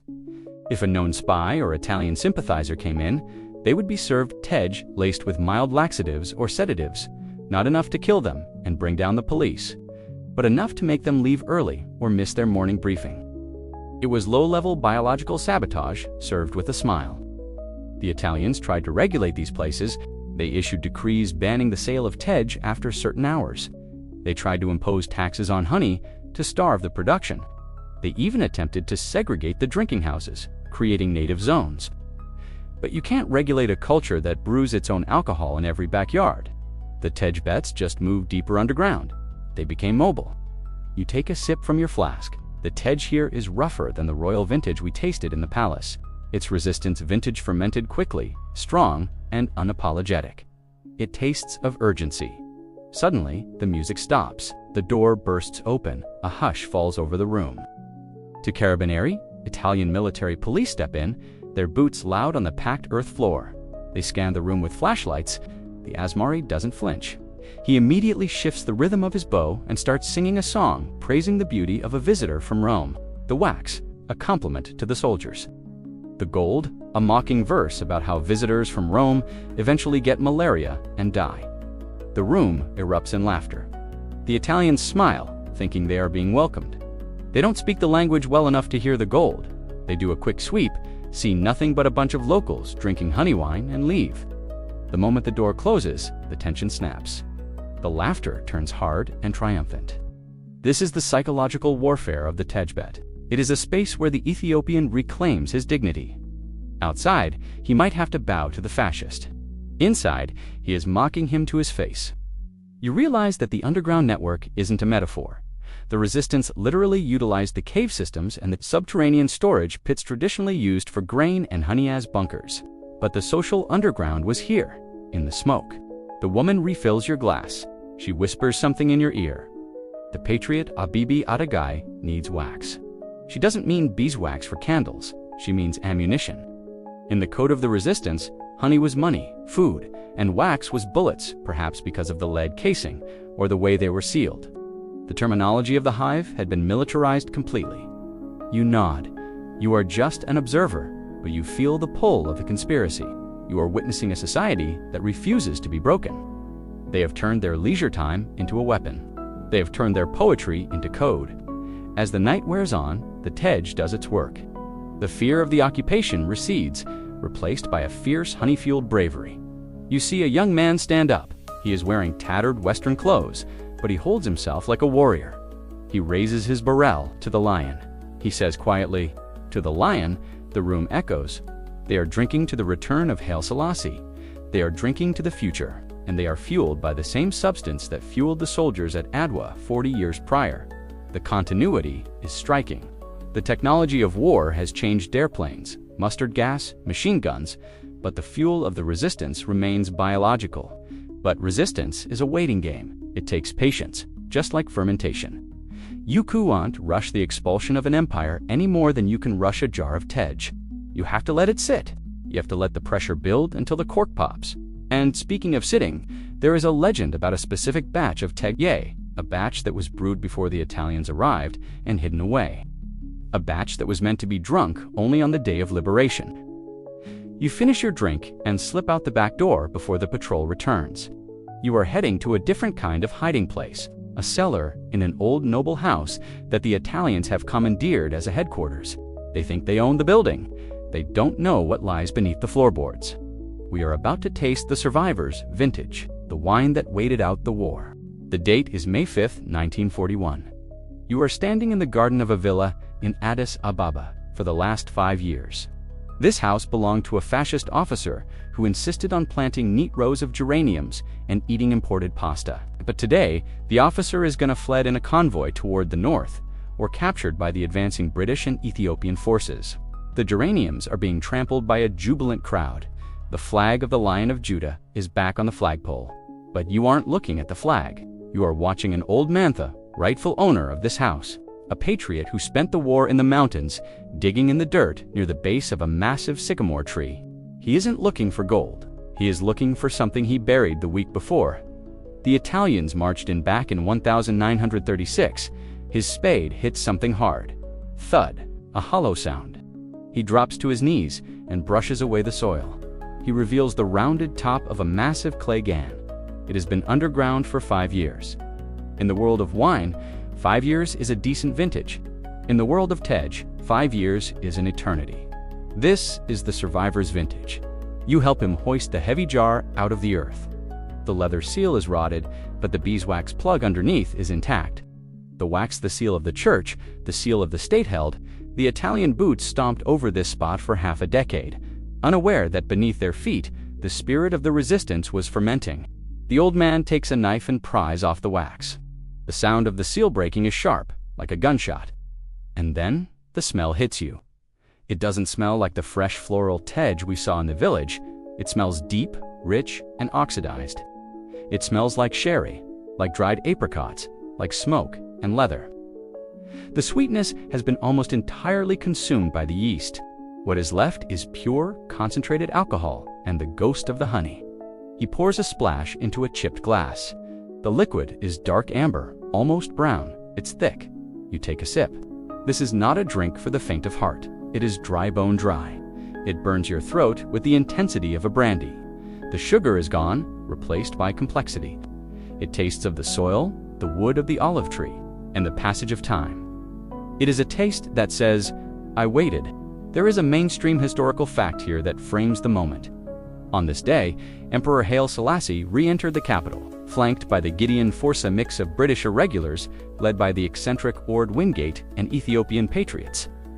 The return of the emperor was seen as a messianic event. He had addressed the League of Nations, warned the world about fascism, and now he was back. The prophecy of the conquering lion was fulfilled, but here is the scholarly debate. Historians still argue fiercely about who actually liberated Ethiopia. The British narrative often centers on Wingate and the Commonwealth troops. The Ethiopian narrative centers on the Arbegnach, the patriots who fought a lonely, brutal guerrilla war for 5 years, weakening the Italians to the point of collapse. The truth, as usual, is in the mix. But standing here, drinking this wine that was hidden by a patriot, the answer seems clear. The British might have driven the truck, but the Ethiopians built the road. The old man raises his glass to the direction of the palace.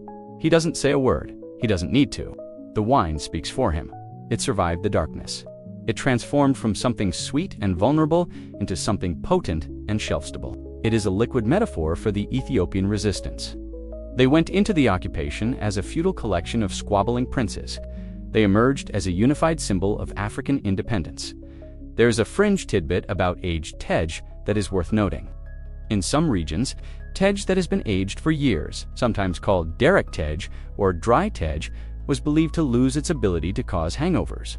It was considered so pure, so fully fermented, that it was seen as a health tonic rather than an intoxicant. Whether that's medically true is debatable. Alcohol is alcohol.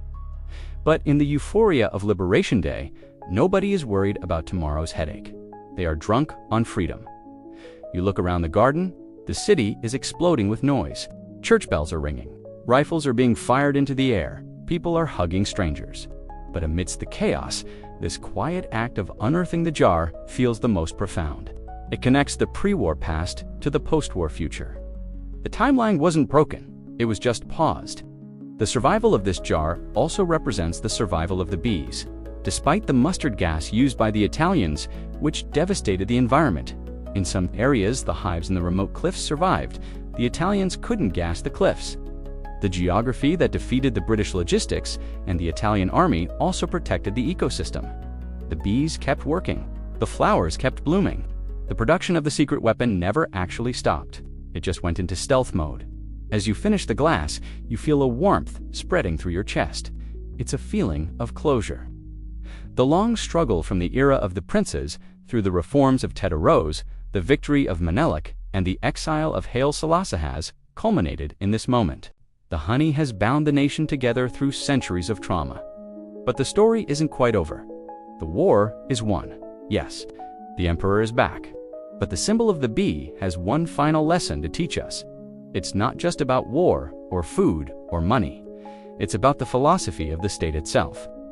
You set the glass down on the freshly turned earth. The old man is crying, silent tears running into his white beard. You leave him to his peace. You walk out of the garden and back onto the street, where a group of young men are painting over an Italian sign. We need to step back now, zoom out, look at the whole picture. We've been deep in the details, the enzymes, the calories, the wax seals.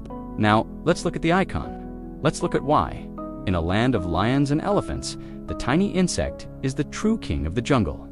You are standing in the quiet, dust-mote-filled air of the National Archives in Addis Ababa, or perhaps in the dimly lit scriptorium of an ancient monastery like Debre Damo. Before you lies a heavy parchment manuscript, its vellum pages crinkled with age and smelling of century-sold incense. You are looking at an illumination, a hand-painted illustration in, a copy of the Fethanagist, the Law of the Kings, or a royal chronicle. Amidst the images of saints with their wide Byzantine eyes and kings holding spears, you spot a recurring motif. It's small, often tucked into the borders, or stylized in the geometric patterns of the robes. It is the bee. We have spent this entire journey talking about the bee as a resource, a producer of food, drink, medicine, and poison. But now, we need to understand the bee as a philosopher. In the Ethiopian political imagination, the hive wasn't just a farm, it was a mirror. It was the divine blueprint for how a civilization should function. You lean in closer to the manuscript. The text is in Ge'ez, the liturgical language. The scholars who wrote this didn't have degrees in political science from Oxford. They had nature. And when they looked at the API's Malephra, they saw the perfect feudal state. Think about it. The hive has a single ruler, the queen, though historically often gendered as a king be in ancient texts. This ruler is divinely appointed by biology, not election. The ruler is larger than the subjects, distinct in form, and the center of all activity. Surrounding the ruler are the soldiers, workers, guard bees who are selfless, disciplined, and willing to die to protect the center. There is no individualism in a hive. There is only the collective will. For an Ethiopian emperor trying to hold together a fractured empire of rival lords and diverse tribes, this was the ultimate propaganda. Look at the bee, the message went. Do the bees vote? No. Do the bees rebel? No. They serve, and in serving, they prosper. The biomimicry of the state was a powerful tool. It naturalized the hierarchy. To rebel against the emperor wasn't just treason, it was unnatural. It was like a worker bee trying to set up a democracy. It just didn't make sense. There is a mainstream historical fact that reinforces this. The layout of the traditional Ethiopian royal camp, the ketema, often resembled the concentric structure of a hive or a cell. The emperor's tent was in the center, the nucleus. Surrounding him were his most loyal guards. Then came the rings of the trusted raises. And finally, on the periphery, the common soldiers. It was an organic, defensive formation designed to protect the queen at all costs. When the army moved, it moved like a swarm of dense, chaotic-looking cloud that was actually guided by a singular, phenomenal intelligence. Now, here is a fringe historical tidbit that delves into the mysticism of the sting. In some esoteric Ethiopian Christian traditions, there was a belief that the sting of the emperor, his power to execute or punish, had to be used like the bee sting. If a bee stings, it dies. Therefore, the emperor should ideally never have to use his ultimate power. His mere presence, his hum, should be enough to maintain order. If he has to kill his own subjects, sting them, he diminishes his own life force. This created a philosophy of rule that valued mediation and arbitration, the Shimgalit system, over brute force. Reserving the sting only for foreign invaders, scholarly debates still rage over the origins of this symbolism. Did the Ethiopians develop this bee-state philosophy independently? Or was it influenced by the classical Greco-Roman world? Virgil's Georgics famously praises the bee, or Coptic Egypt. The consensus is that while there was cross-pollination, pun intended, with the Mediterranean world, the Ethiopian version was unique because it was lived, not just written about. Virgil wrote poetry about bees. Ethiopian kings literally paid their armies in honey and marched on bee fuel. The symbol wasn't abstract, it was edible. You look at the painting of a warrior on the page. He carries a round shield. The boss, the metal bump in the center, looks like a hive. The patterning on the leather looks like honeycomb. The warrior is dressing himself in the armor of the insect. This psychological identification gave the Ethiopian army a terrifying edge. European armies of the 19th century were mechanistic. They viewed war as a machine. Gears, levers, supply lines, volleys. They marched in squares. They fired on command. They were industrial. The Ethiopian army was organic. They viewed war as a biological event. They swarmed. They adapted to the terrain like insects crawling over a rock. They didn't break when the line broke because there was no line. There was just the swarm. You can't flank a swarm. You can't break the center of a cloud. This conceptual difference drove the Italians mad. They kept trying to find the head of the snake to cut it off, but they were fighting a decentralized collective that reformed instantly. As you step back from the manuscript, you catch a reflection of the room in the glass case. You are in a modern building now, in a modern city. But outside, the Bajaj taxis buzz like angry hornets. The markets are hives of activity. The metaphor hasn't died, it has just changed species. The bee also served as a symbol of continuity. Dynasties rose and fell. The Zag gave way to the Solomonic. The era of the princes shattered the state. The Italians occupied the capital. The Derg communist regime murdered the emperor. But through it all, the bees in the cliffs of Tigray and the forests of Kaffa kept doing exactly what they had done for 3,000 years. They maintained the order. In a way, the bee was the true keeper of the Ethiopian covenant. The emperors were just temporary managers of the hive. The real power lay in the landscape itself, in the relationship between the flower, the insect, and the rain. You walk out of the archives and stand on the steps. You look up at the sky. It's a bright, piercing blue. You imagine the millions of tiny wings vibrating across this vast plateau right now. They are pollinating the coffee that drives the modern economy. They are making the honey that is now exported to high-end shops in Europe and America. The secret weapon didn't disappear after Adwa, it just became an export product. But the memory remains. Every time an Ethiopian breaks a piece of honeycomb at a wedding or pours a glass of tej for a guest, they are reenacting the diplomatic rituals that saved their sovereignty. You have seen the weapon in all its forms: the prophecy, the currency, the ration, the poison, the medicine, and the god. It is a humble creature, the bee. It weighs a fraction of a gram, but in the scales of history, it outweighed the cannons of empires. The sun is beginning to set, casting that familiar golden light over the city the color of honey. It's time to wind down. We have one last stop. Not a battlefield, not a palace, but a quiet place where we can finish the flask and look at what remains when the noise of history fades away. You look down at the barrel in your hand.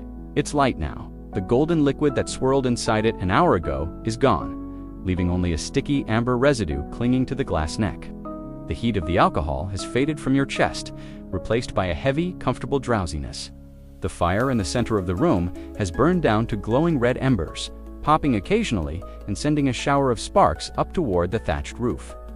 The noise of the banqueteur, the war council, or the resistance meeting has quieted. The ghosts we've spent the last hour with have retreated back into the shadows. King Lalibela and his angelic swarm, the desperate harvesters dangling from the cliffs, the fierce matriarchs in the fermentation sheds, and the warriors sprinting on a sugar high toward Adweth, they are all gone. All that remains is the scent of the room. It's a smell that hasn't changed in 3,000 years. Beeswax, fermentation, and the faint sweet perfume of the highland flowers. You set the empty flask down on the low wooden table. Clink, the sound is final. But as you sit there, you realize that the story didn't end with the Battle of Adwa, or the liberation from the Italians, or even the fall of the monarchy in 1974. The secret weapon didn't rust. It just changed its state of matter. It went from being a liquid fuel for war to being a solid anchor for identity. Walk out of this metaphorical timeless hut and step into the streets of modern-day Addis Ababa. The mules are gone, replaced by blue and white Lada taxis and buzzing three-wheeled badges. The spears are gone, replaced by smartphones and briefcases. But look at the corners. Look at the signboards. The tej bet is still there. It isn't a museum piece. It isn't a tourist trap like a medieval dinner theater in Orlando. It is a living, breathing institution. In the trendy neighborhoods of Bol or the bustling lanes of Kazanchis, young Ethiopians still gather over flasks of honey wine. They aren't plotting to overthrow a warlord usually, but they are doing exactly what their ancestors did. They are bonding over the hive. The honey standard has evolved.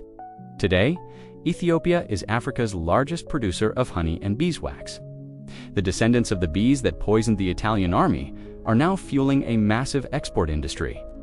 If you buy a high-end, organic beeswax candle in London or New York or Tokyo, there is a very good chance that the wax was secreted by an Ethiopian bee in the forests of Kaffa.